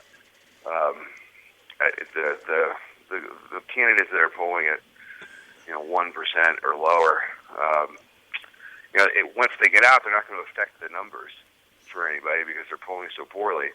But they don't necessarily need to be on the debate stage either, because they're just getting questions and not really adding to or advancing conservative principles within the party just by being there. I'd like to rather have some of these top-tier guys answer more questions. My opinion. I like the one about their favorite color. That was riveting. It's just silly. What kind of stupid questions? If you've got an opportunity to ask questions of people who are running for the highest position in the free world, and actually the whole world, why would you ask what sort of dog do they like? Come on. There was nothing about would you audit the Fed. There was nothing about the debt. But my favorite color, obviously, is pink. I can't even remember. Was there anything even on Planned Parenthood? Ted Cruz discussed. Ted Cruz said that one of the first things he would do upon getting into office would be a full investigation into Planned Parenthood. That's what. But from a question from the moderators, was it no. a question? No. Actually, that's like issue 1 and 1A for a lot of folks right now. Mm-hmm. And actually, if the Republican Party can't make the sale against funding Planned Parenthood now, they're useless. I mean, they're just useless. And if I were a moderator, I would have gone in there and think, I want to see who can make the sale against Planned Parenthood. Yeah, that would have been a great question. You're right. I wish we could have heard that. And this is the problem, I think, David. I want you to comment on it. Yes, some of the questions were hard, but I think certainly in the beginning, the Fox News moderators they were making it personal rather than asking hard political questions. And I tweeted out at the time, I thought this is not what I came to listen to. They're making themselves the news instead of the candidates being the news. Yeah. And when we have one of those candidates in, we're asking questions that conservatives care about, not us. We're not the news. We want the candidates to speak out. And did you catch any sense of that, or are you incensed about what they did? I'm not, most of the questions were fair, tough, fair, all those things. If I had to quibble about some of them, one of them would be the first one of the primetime debate, which this third-party stuff. It just invited a raucous sort of high school gymnasium assembly atmosphere. Everybody raised their hand if you're not going to. And Donald raises his hand, and then Rand Paul just starts yelling at him, essentially, from where his podium was. And you could just tell the crowd and my father and my sister were in the crowd, so they were texting me. There's just lots of hoots and hollers, and just not very substantive kind of. And I get the made-for-TV necessity, but you have the viewers. They knew they were going to have the viewers. Record ratings. I just didn't think it was all that question to set things off. It set the tone, and I think it set a poor tone right at the outset. That this was going to be not very substantive, but more junior high. Just say what you like, and so it's tough night for a lot of these guys. Tough night for Trump. I'm embarrassed for him. Disappointed that all he had to do, guys, was to be the adult in the room, and his numbers would take off like a rocket. All he had to do was be the adult in the room, and I think he blew the opportunity. So, who do you think that's on the B side that deserves to be on the A side? Deserves. I think that's the operative earned, maybe? Would improve the process. I can't believe you have to wait. I think Bobby Jindal would definitely. Oh my God! Carly Fiorina absolutely wiped the floor with everybody there. I can't believe you have to even delay your response. It's everybody says it. She killed them all. I loved her. I know. Everybody says that she does, and she did very, very well. I just have a hard time. The thing that bothers me about Carly Fiorina was she was unceremoniously dumped by Hewlett-Packard. She ran a lackluster, listless Senate campaign in California. I'm not even sure that she garnered 40% of the vote out there. And everyone can kind of just be dismissive about California. I get all that. But her campaign now is way different from how she campaigned in California. So I don't really know who the real Carly Fiorina is. Okay. Hey, David? I certainly want to allow for a road to Damascus conversion because I think that's healthy for the movement. But I'm just kind of, I'm a little skeptical of this still. Wow. Yeah, David, I worked for the company that HP bought, which was Digital Equipment Corporation. And I'll tell you, even back then, she was until that was really the turning point where people started to turn on her. My feeling is because there were a lot of problems with digital, and that's why digital imploded. They had stopped being a hardware company years before. They didn't realize they were actually a software company. Yeah. And I was on the software side. But I'll tell you something. That kind of ruthlessness in the boardroom of big tech companies, I've worked for big companies that just died. Honeywell Information Systems, Wang Laboratories, Digital Equipment Company. These are tens of billions of dollars of revenue, formerly companies. And I'll tell you, from what I hear and what I see just in my own company, life is hard as a CEO, and the average lifetime of a CEO at that level is about 2.5 years. You don't have the long-lasting ones anymore, and I'll tell you, it is. They would slice and dice most of the people in Congress in a heartbeat, as far as real politics are concerned, because there it's rough. Because they're fighting for survival every single day. They got to deliver. That's right. They've got to deliver. You know what's kind of funny here? We're here, and we're going to hear about how Trump is the forerunner here. He has 4 bankruptcies, left all those people that were employed within those 4 bankruptcies out on the street because of poor management for those folks, right? And yet we'll sit here and say that Carly, because she got pushed out by Hewlett-Packard, somehow she's not relevant. Here's someone that can speak deeply about the issues. I like her. She's not my first choice, but I tell you what, put her where Trump is, man. I'd have a much easier chance. Much easier. I love it. I like her too. I like her too. I mean, I'm not suggesting she's not relevant, but she's still at what 2%. To the question though, of who would I like to see jump up there? I would put Carly in that short list. I'd put Bobby Jindal on that short list. Okay. The Rick Perry candidacy is a head scratcher for me. Here's a 10-term governor of the 11th largest economy in the world, and he can't barely get any attention at all from anyone. And I get it. His campaign. He maybe it's his campaign. Maybe it's just the candidate just doesn't resonate nationally. I don't know. I can give you one reason. With that kind of record, he'd get more of a look. But yeah, I'll give you one reason. Here in New Hampshire, where that famous speech where he kind of lost a little bit of the control happened here in New Hampshire. But I've watched him. We've interviewed him. And he's got a much different persona than what he did before. He's trying to portray himself as a very sober, very sedate, very serious candidate. Mm-hmm. And I'll tell you, I liked the fire in the belly one that was in the previous one. And he started off slow, but as the debate went on, you started to see that old fire, under his butt kind of deal. And I think that much more suits him. So if it's his handlers that have said we've got to try a different behavioral approach, they're all wrong. And I think that is the reason why he hasn't gained traction. Yeah. Well, one of the things about, you talk about handlers and how they advise on approach, obviously one of the refreshing things about Trump was that he just was off the cuff. And you couldn't even, if he had a handler, you wouldn't know it. By him taking things so too far, like you said, not addressing the question on the debate stage, but going back on Twitter and insulting Megyn Kelly and all these different things.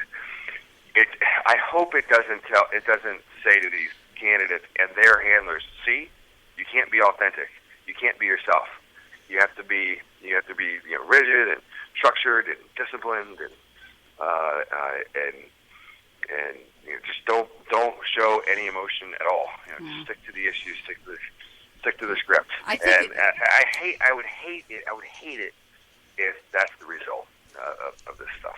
I think that's really. I get your point there, but you know what? Either extreme doesn't work in politics. You need to have emotion and you need to have structure.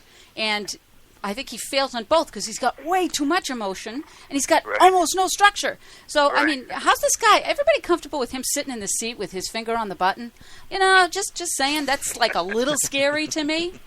Where is that, It might work. Might work. Holy moly. If you know these candidates, they're in person, they're all nice people. I mean, they're all they all have good sense of the humor and those types of things.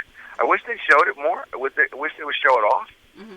Rubio, I mean, in person, Rubio is just a perfect gentleman and a funny guy. And I wish he would show that off a little bit more. What do you think is keeping them from doing that? You think it's the campaigns? Do you think it's the idea that people want a certain kind of presidential persona? What? I think it's they're good politicians, and they're gonna stick to what their handlers are advising them to do, which is you can't out Trump. So just Well, that's true. All right, so we're coming to the end of our segment. People can reach ForAmerica, right? You're on Twitter. You're online. How do people reach you? Facebook.com/ForAmerica. We got 7.5 million fans and still growing. It's incredible. The most engaging operation on Facebook's entire platform. So that's the best way to get hold of us. All right. Well, thanks for spending some time with us. Anytime, guys. Anytime. All right. Appreciate it. Take it Enjoy easy. your weekend. You too. Bye. Bye-bye. All right. We got a couple minutes. That was supposed to be a 15-minute segment, and we went a little long, which is okay. Oh, good. But, I we like have, having him on a as few a more guest. seconds. Yeah, we got to work on the phone contact-y thing, though. The connection was a little iffy. But can I interject something here? By all means, that's why you're here. We're talking about Carly Fiorini. Is it Fiorini or Fiorina? Fiorina. Just so folks know, on August the 23rd, which is 2 weeks from tomorrow, I think, right? She's the headliner at the Goffstown GOP barbecue, which is going to be held from 1 to 4 at LeMay's in Goffstown. The address is 116, kind of a number I like, Daniel Plummer Road in Goffstown.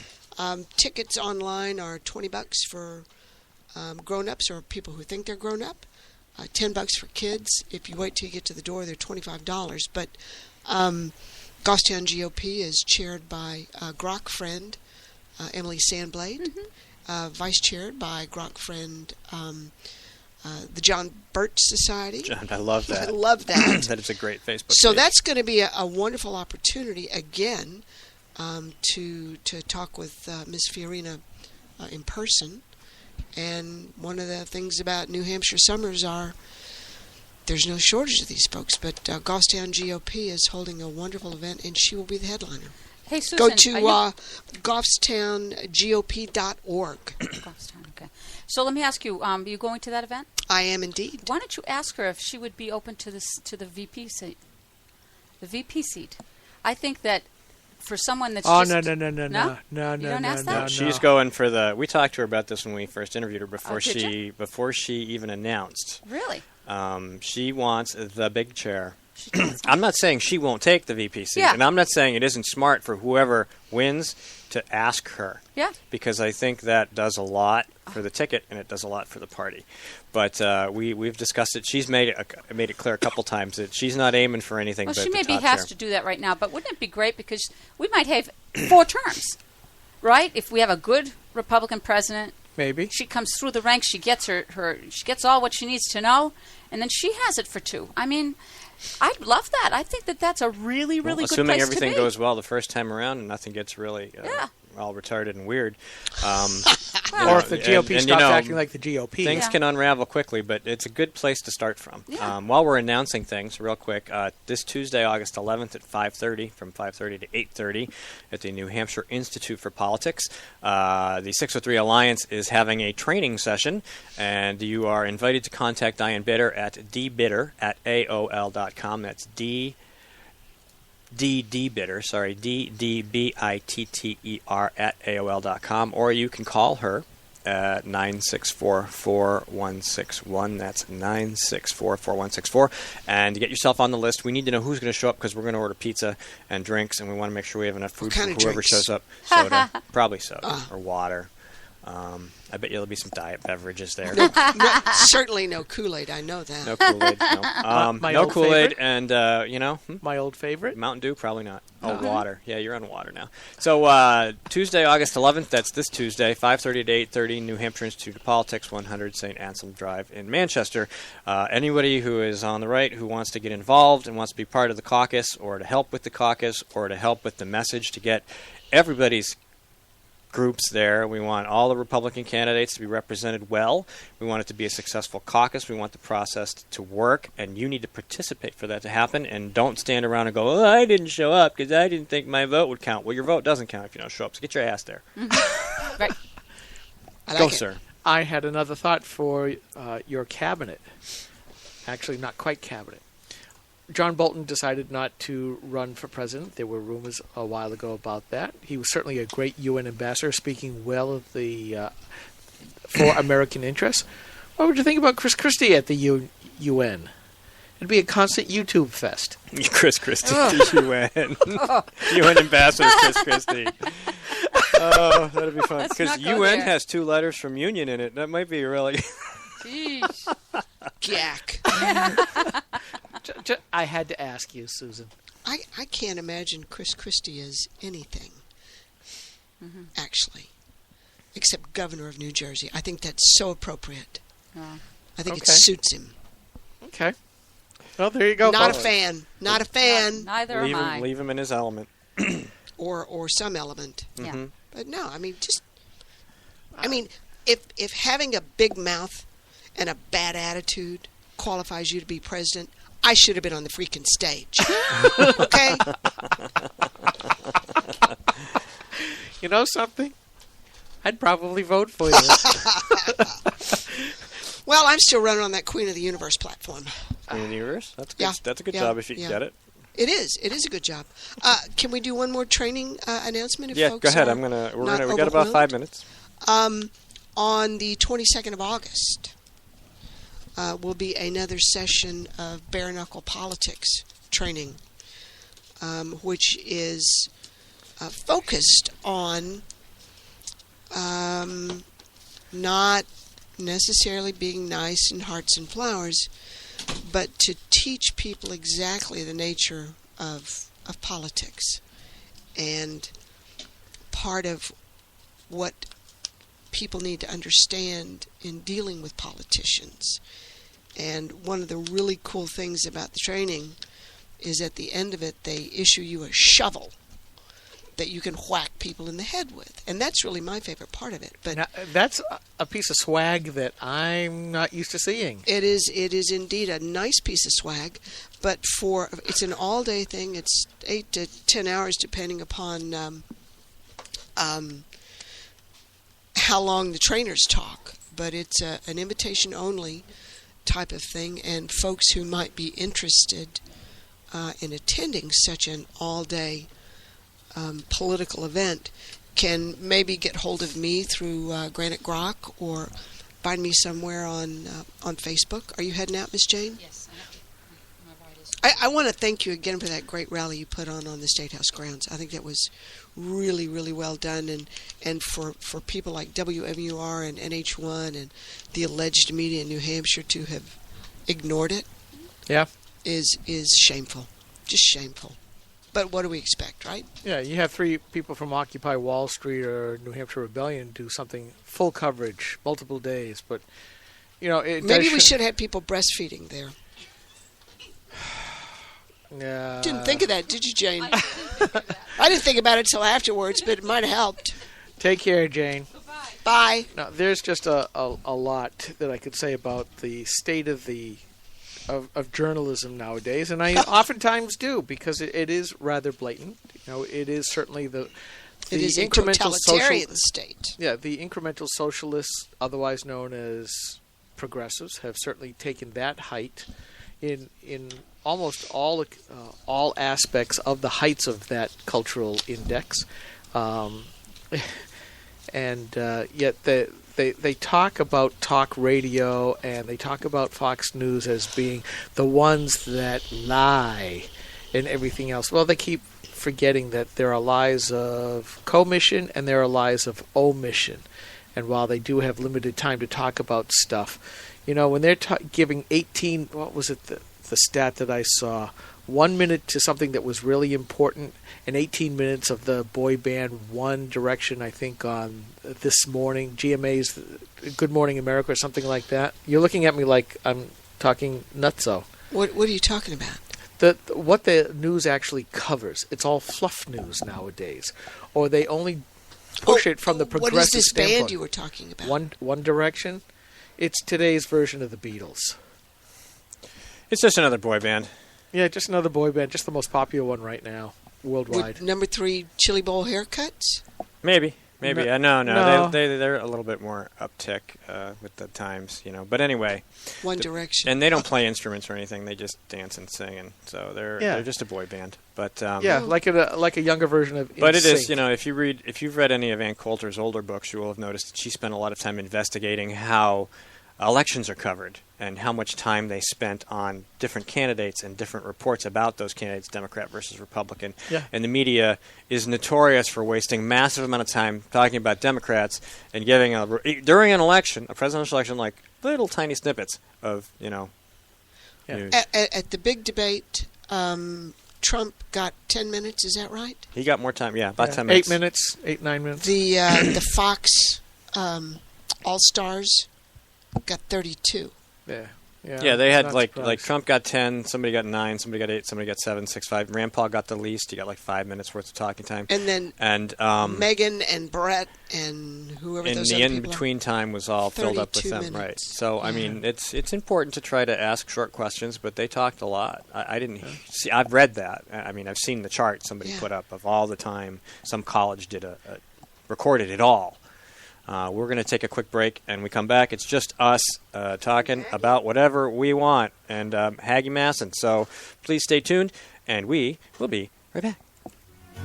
This is the Coalition of New Hampshire Taxpayers. We're located at 8 North Main in Concord, New Hampshire. This is the repository for all things conservative and municipal. So if you have a problem in your town, your school, your budget committee, the right to know law, and now the top of our list is voter fraud. You have a tip for us, some information for us, you want to join or help us out, cnht.org.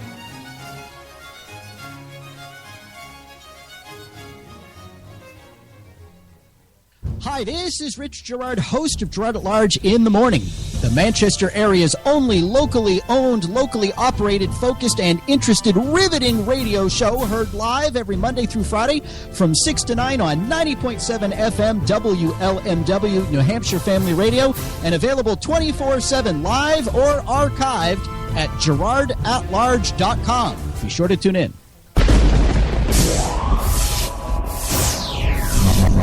Rock Talk. 3, 2, 1.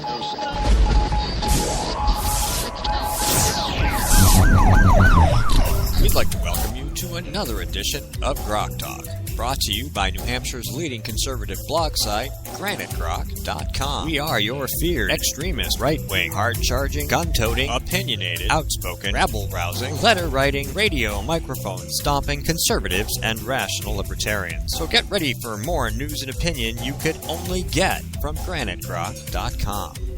Rock Talk.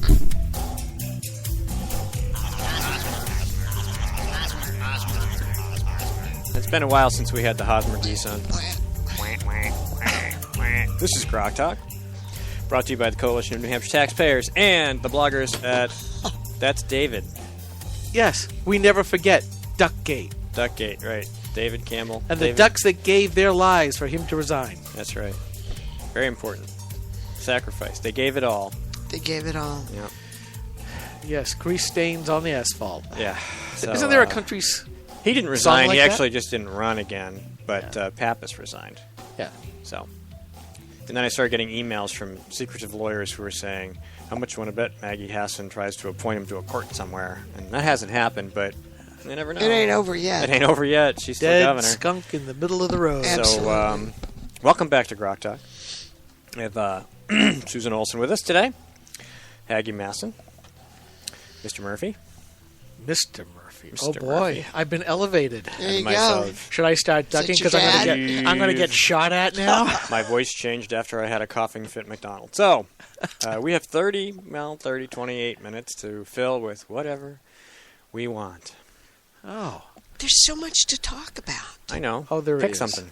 How about the vetoed budget and all of the speculation that perhaps the huge amount of attention and care and devotion that Haggie is giving to all things New Hampshire is a signal that she's not going to run against Kelly McAyotte. We have heard some rumors about the rumors that she was running, that she's not running.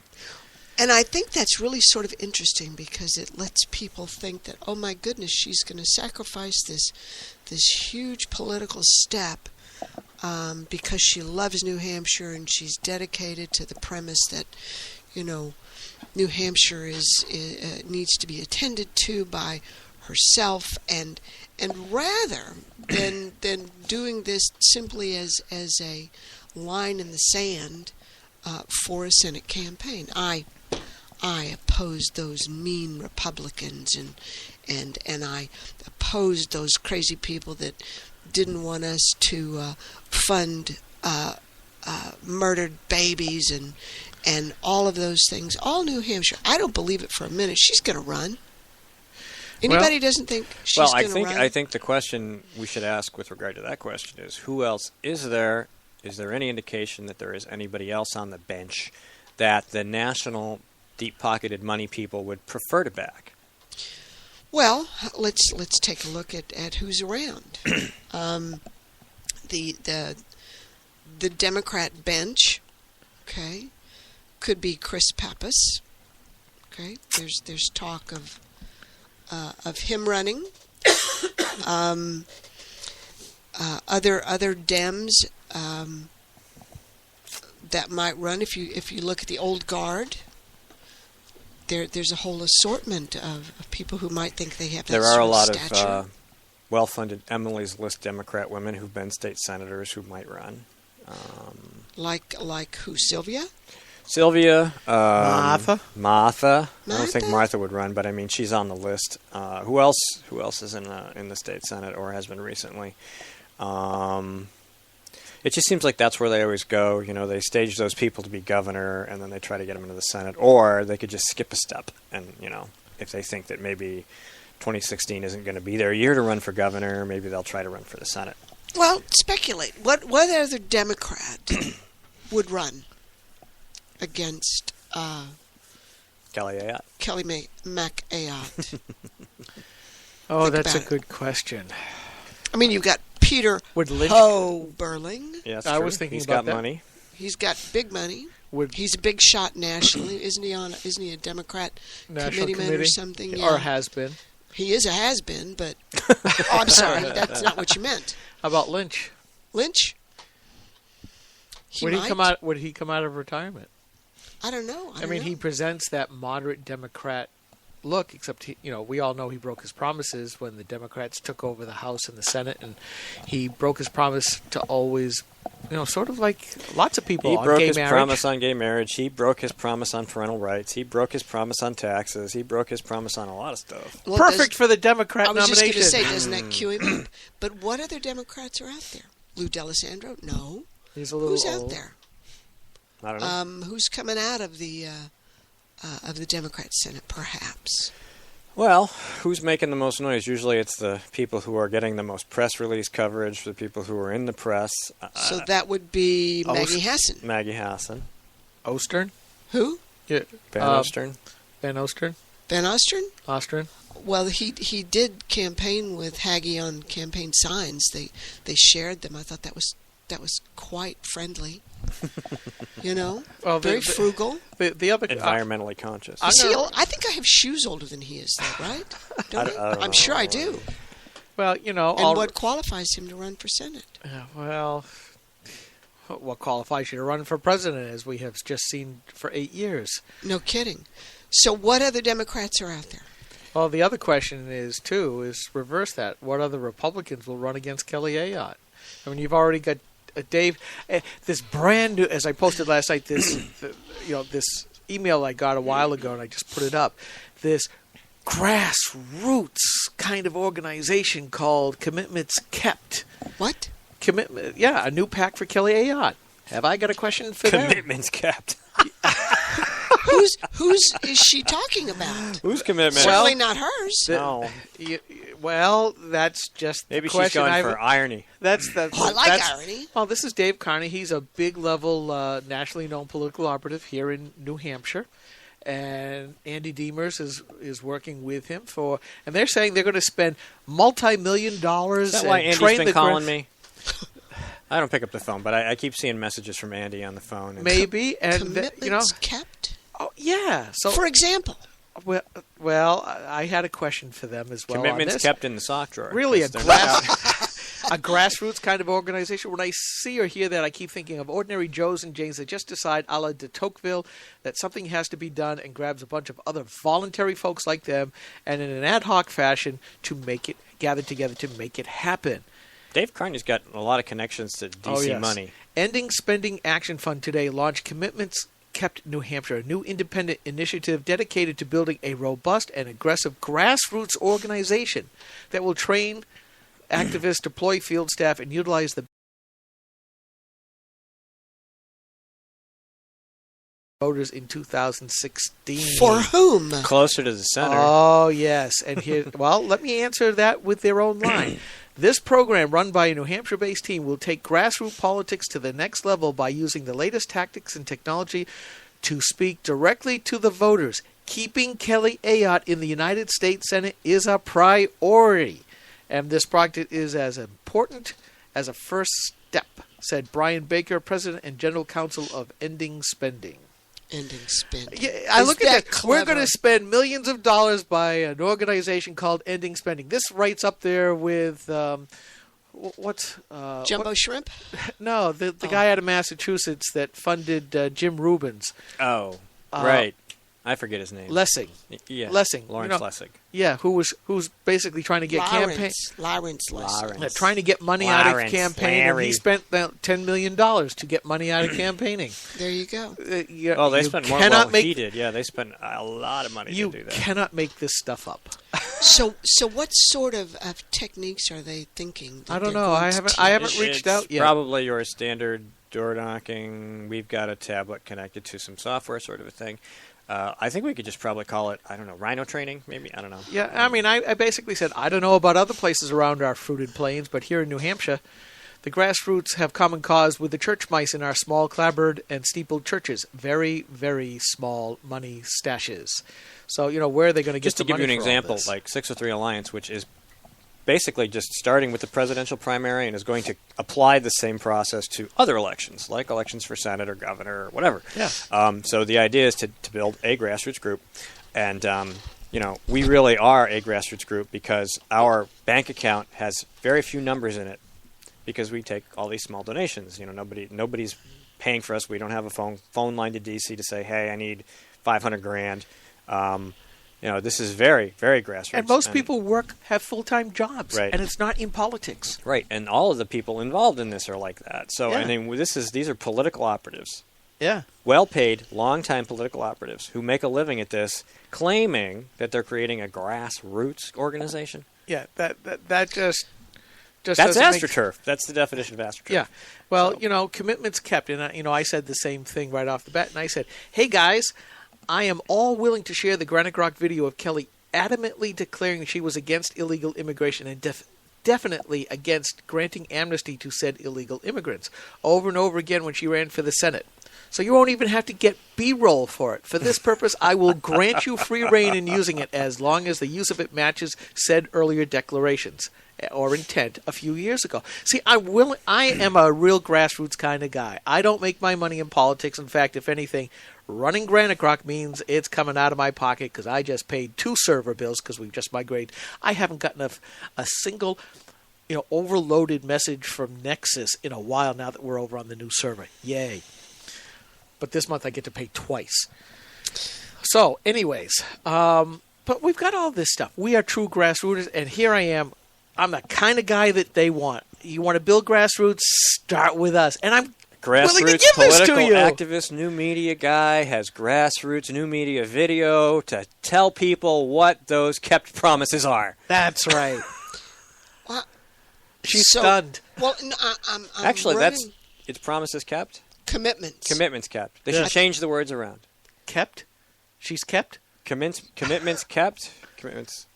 I'll put a question mark at the end. Kept commitments. She kept them in the sock drawer. Exactly. She didn't bring them with her to D.C. So what sort of commitments did she make that she has kept? Oh, the usual I'll cut government kind of deal. The normal pap that has given rise to Trump. But the one that is my hobby horse, because she's sidled up into McCain's sidecar on the motorcycle, is, she was very adamant. And I got the speech from Rochester and other places saying, hey, I'm against illegal amnesty, and I'll do everything I can to stop it. 2 years later, here she is, right with John McCain. Well, didn't she recently come out against Planned Parenthood? I don't know. Like this past week, maybe. Didn't we see something? So much email, so little time. But she when she was Attorney General, after the Planned Murderhood folks lost in the Supreme Court in that New Hampshire case, she refunded their $300,000 legal bill. Did you know that? I didn't know that. She did. Maybe really? She just felt so sorry for them, and she gave them back $300,000 in their legal bills. Well, that needs after kicking their ass at the Supreme Cort. Now, is that maybe she'd made that commitment? That could have been. Maybe that was a commitment that she kept. I mean, usually when you win, you get money from the other side for your expenses. Generally speaking, and I'll bet that didn't come out of her sock drawer. I bet that came out of our pockets. Came out of our sock drawer. Yeah. So please explain to me why you would do that. Oh, well, we should ask Dave Carney that. Well, you know what? That's just or Andy Demers. That's just old history. No, it's relevant. Just move on. Money is nothing to see here. Well, that's the problem. It is. We're too easy to dismiss. We do, that's old history. I'm sorry. I hear that from the Democrats. Didn't the political organization get sprung from that called Move On? Ostensibly, yes. From Mr. Bill. But I wish somebody would ask her. General? I wish somebody would ask her why she thought that was a good idea. I bet you she's not going to like that question. Well, she didn't like me anyway, so.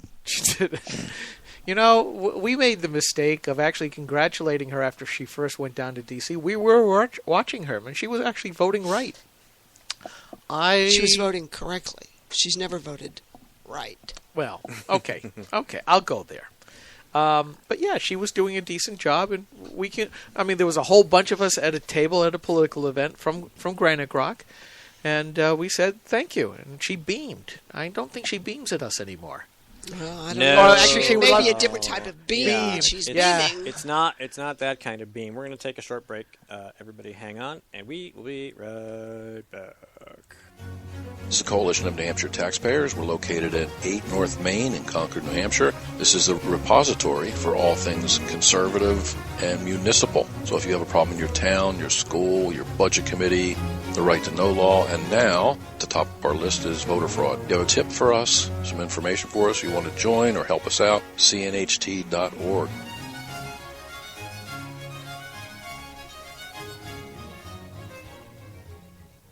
Hi, this is Rich Gerard, host of Gerard at Large in the Morning, the Manchester area's only locally owned, locally operated, focused, and interested riveting radio show, heard live every Monday through Friday from 6 to 9 on 90.7 FM WLMW New Hampshire Family Radio, and available 24/7 live or archived at GerardAtLarge.com. Be sure to tune in.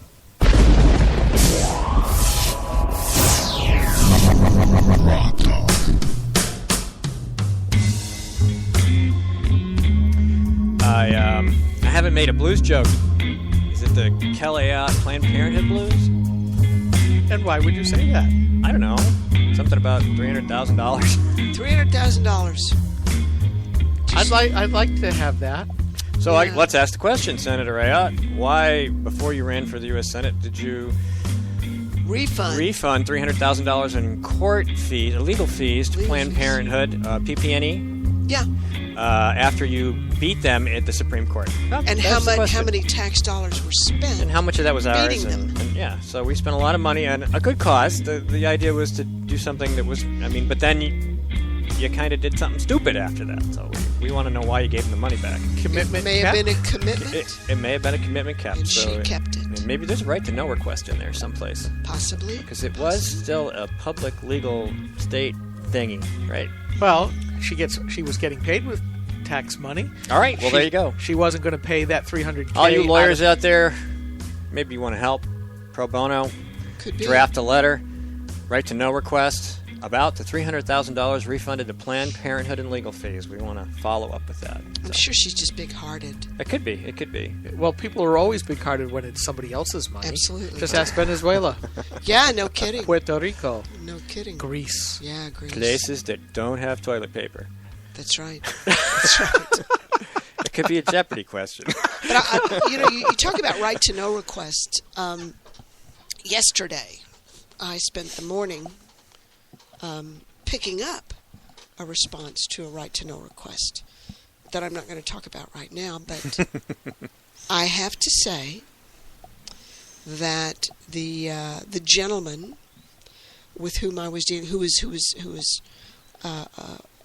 directed to take charge of the request that I had made, was so helpful, comprehensive, cordial, polite, let me ask questions. It was almost scary. And I commented to the gentleman, I said, I filed a lot of right to know requests in the past couple of years, but I've never had this sort of an experience. And I said, I'm very pleasantly surprised. And he said to me, he says, that's sort of our job. And I said, well, are you confused? And he looked at me for a minute and then kind of smiled. And he says, maybe. He says, but you know what? He says, I think the public should be able to ask questions and get good answers. I didn't get everything I wanted, but I'll tell you what. I came out of there with a smile, which generally isn't the case. And I expected to spend the whole day there. And when I got there, there was a folder and the backup data. There was a table there for me. It was amazing. That's nice. I was going to say, because normally when you interact with the bureaucracy, you walk out holding your butt. Or your nose. I'll tell you, in my town, whenever I've done a right to know for the town, I have always received the information that I wanted to. And this is even when I wasn't on the budget committee. I mean, being on the budget committee gives you extra special powers because you have an RSA that says you can ask anybody anything at any time for the information you want, and they cannot stop you. And all you got to do is show them those little RSA numbers and read it to them. They go, drat. School department, though, school board, not so much. They, I'm from Guilford. We've all already heard about all that stuff. But this was a wonderful experience. Nice. That's nice. Really was. It really was. And, I even got trinkets as I left. Swag? I got swag. We do hear a lot of good stories. Ed Nail does a lot of requests for information, and he says people are always really accommodating to him. They give him everything he asks for. They give him a place to look at the stuff if he can't take it with him. He says that he always has good experiences with the bureaucracy when he has to ask for information. And I think that may be true more often than not, but we do tend to hear when there's difficulties, like when the Department of Environmental Services doesn't want to part with massive amounts of data that we've requested, and to this day still have not. Or the Department of Safety sends you 8.5 by 11 pages that are black. Yeah, redacted. So there are certain issues where they aren't as accommodating as perhaps we would like. Well, this was a small town, small-ish town, and I'm driving back and I'm just kind of shaking my head thinking, wow. And this is why conservatives like local governance, local accountability, because you can literally walk down the street and get an answer. And just from the examples here, the higher you go, the worse it gets. And certainly with the Obama administration, it is the worst that it has ever been. And that's one reason why these incremental socialists calling themselves progressives, and I'm going to use that from now on as long as I can remember in this scatterbrained head. They are, it's like Debbie Wasserman, another WTF moment. Debbie Wasserman Schultz, Congresswoman from Florida. Congress twit head of the Florida, DNC. Head of the DNC, when asked by both DNC, Chuck Todd, Planned Parenthood, sorry. Forgive me. Asked by both Chuck Matthews, who's a former political operative, now journalist on MSNBC, and Chuck Todd, ahead of this week, former political Democrat operative as well. Both said, well, what's the difference between socialists and Democrats? And she can't answer that. I got news for you. She can't. The biggest caucus on the Democrat side is the Progressive Democrats caucus. progressivism is nothing more than incremental socialists. You can't tell them and the communists apart. Not without a scorecard. Yeah, and what was one of them said when given a bad answer at a congressional hearing? I think she's the black rep from D.C. who blurted out, "Give us this information or we'll nationalize your industry." Well, yeah. Holmes? Yeah, Holmes, that's it. Eleanor Norton Holmes. One of those hyphenated names. Norton Holmes. Yeah. I mean, in effect, that's what Obama's doing to the coal industry, except in reverse. He's not taking it over, he's shutting it down. Yeah. Well, And mark my words, the rest of the fossil fuels are next, thanks to the Sierra Club. Beyond coal, beyond gas, beyond anything that they don't bless, and we won't even be left with able to make a stone fireplace. Well, with local smoke ordinances to prevent you from burning that's right. anything in it. So you can't smell the barbecue guys down south? Yeah. Well, not just that. No, remember a couple of years ago we had somebody put a bill in about wood stove smoke? That's at Claremont. Yeah. Well, did you see down, I think it's in Florida. Segway. Well, This is two in like 2 minutes. Less than 2 minutes. Go. A guy from the county came to complain about somebody barbecuing in his backyard, that he wasn't keeping the smoke in his own yard from his barbecue. Just a regular charcoal grill. Well, today the guy wrote a letter out in Portsmouth or Seacoast or somewhere, maybe from Rye, who had threatened the helicopter people, saying, if you don't quit flying your helicopters over my house, I'm going to do something legal or otherwise. Okay? But when you're talking about, and my tagline is, screw D.C., save New Hampshire, right? I really don't give a damn about D.C. On September 2nd, the filing period opens for legislative service requests. So we need to be thinking about bills, not that we need more laws. We need laws that repeal laws. So that period starts on September 2nd. So think about things like repealing 541A, which is administrative rulemaking. Yes. Lots of other things. Making local planning and zoning officials be elected officials rather than appointed officials. Taking away the political subdivision status of regional planning commissions. Removing their ability to incur debt. Forcing, they should do that for water departments too. Sure.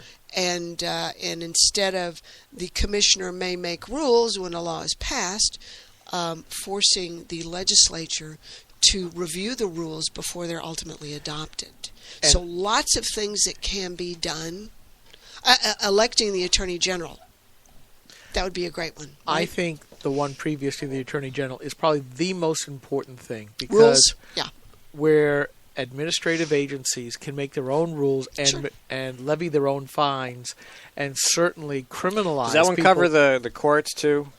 Because there's that thing with the courts where they make rules that become law, basically. And also to eliminate or make state employees subject to the same lobbying requirements that private citizens are required to meet. I'd add one to that.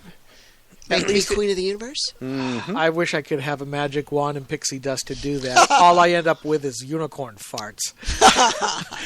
Is to remove, in a lot of cases, qualified immunity. It's one thing if somebody makes a mistake and they're serving in government. I can get that.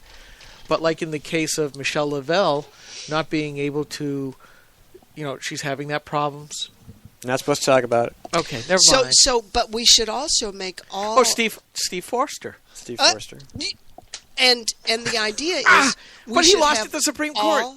All department heads, from commissioner down through first deputy moron, have to resign when the governor changes. I'm a moron right now. Okay, so that each of them, the governor can't, 2 days before she leaves office, give the commissioner of DES another 5-year term.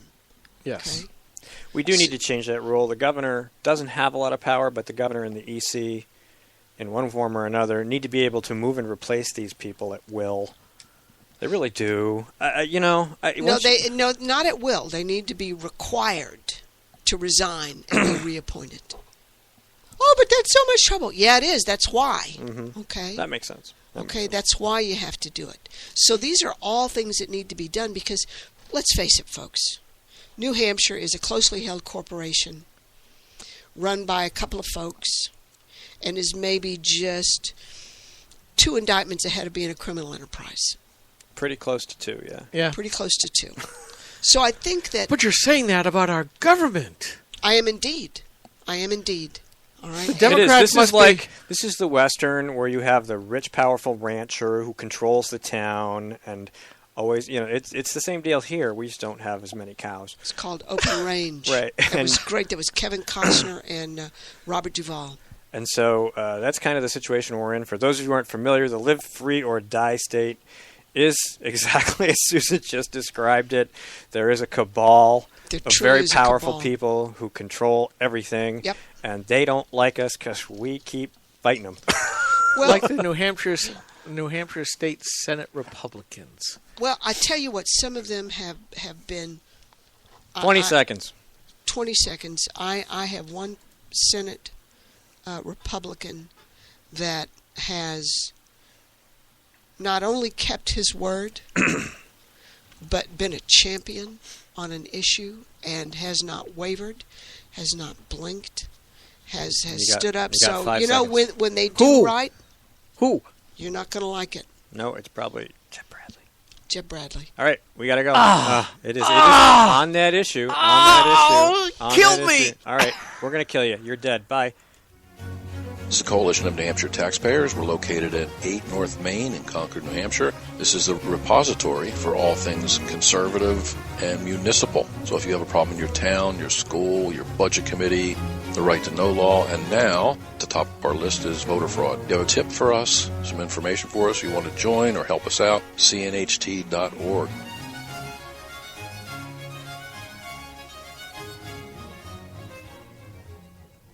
Hi, this is Rich Gerard, host of Gerard at Large in the Morning, the Manchester area's only locally owned, locally operated, focused, and interested, riveting radio show, heard live every Monday through Friday from 6 to 9 on 90.7 FM WLMW New Hampshire Family Radio, and available 24/7 live or archived at GerardAtLarge.com. Be sure to tune in.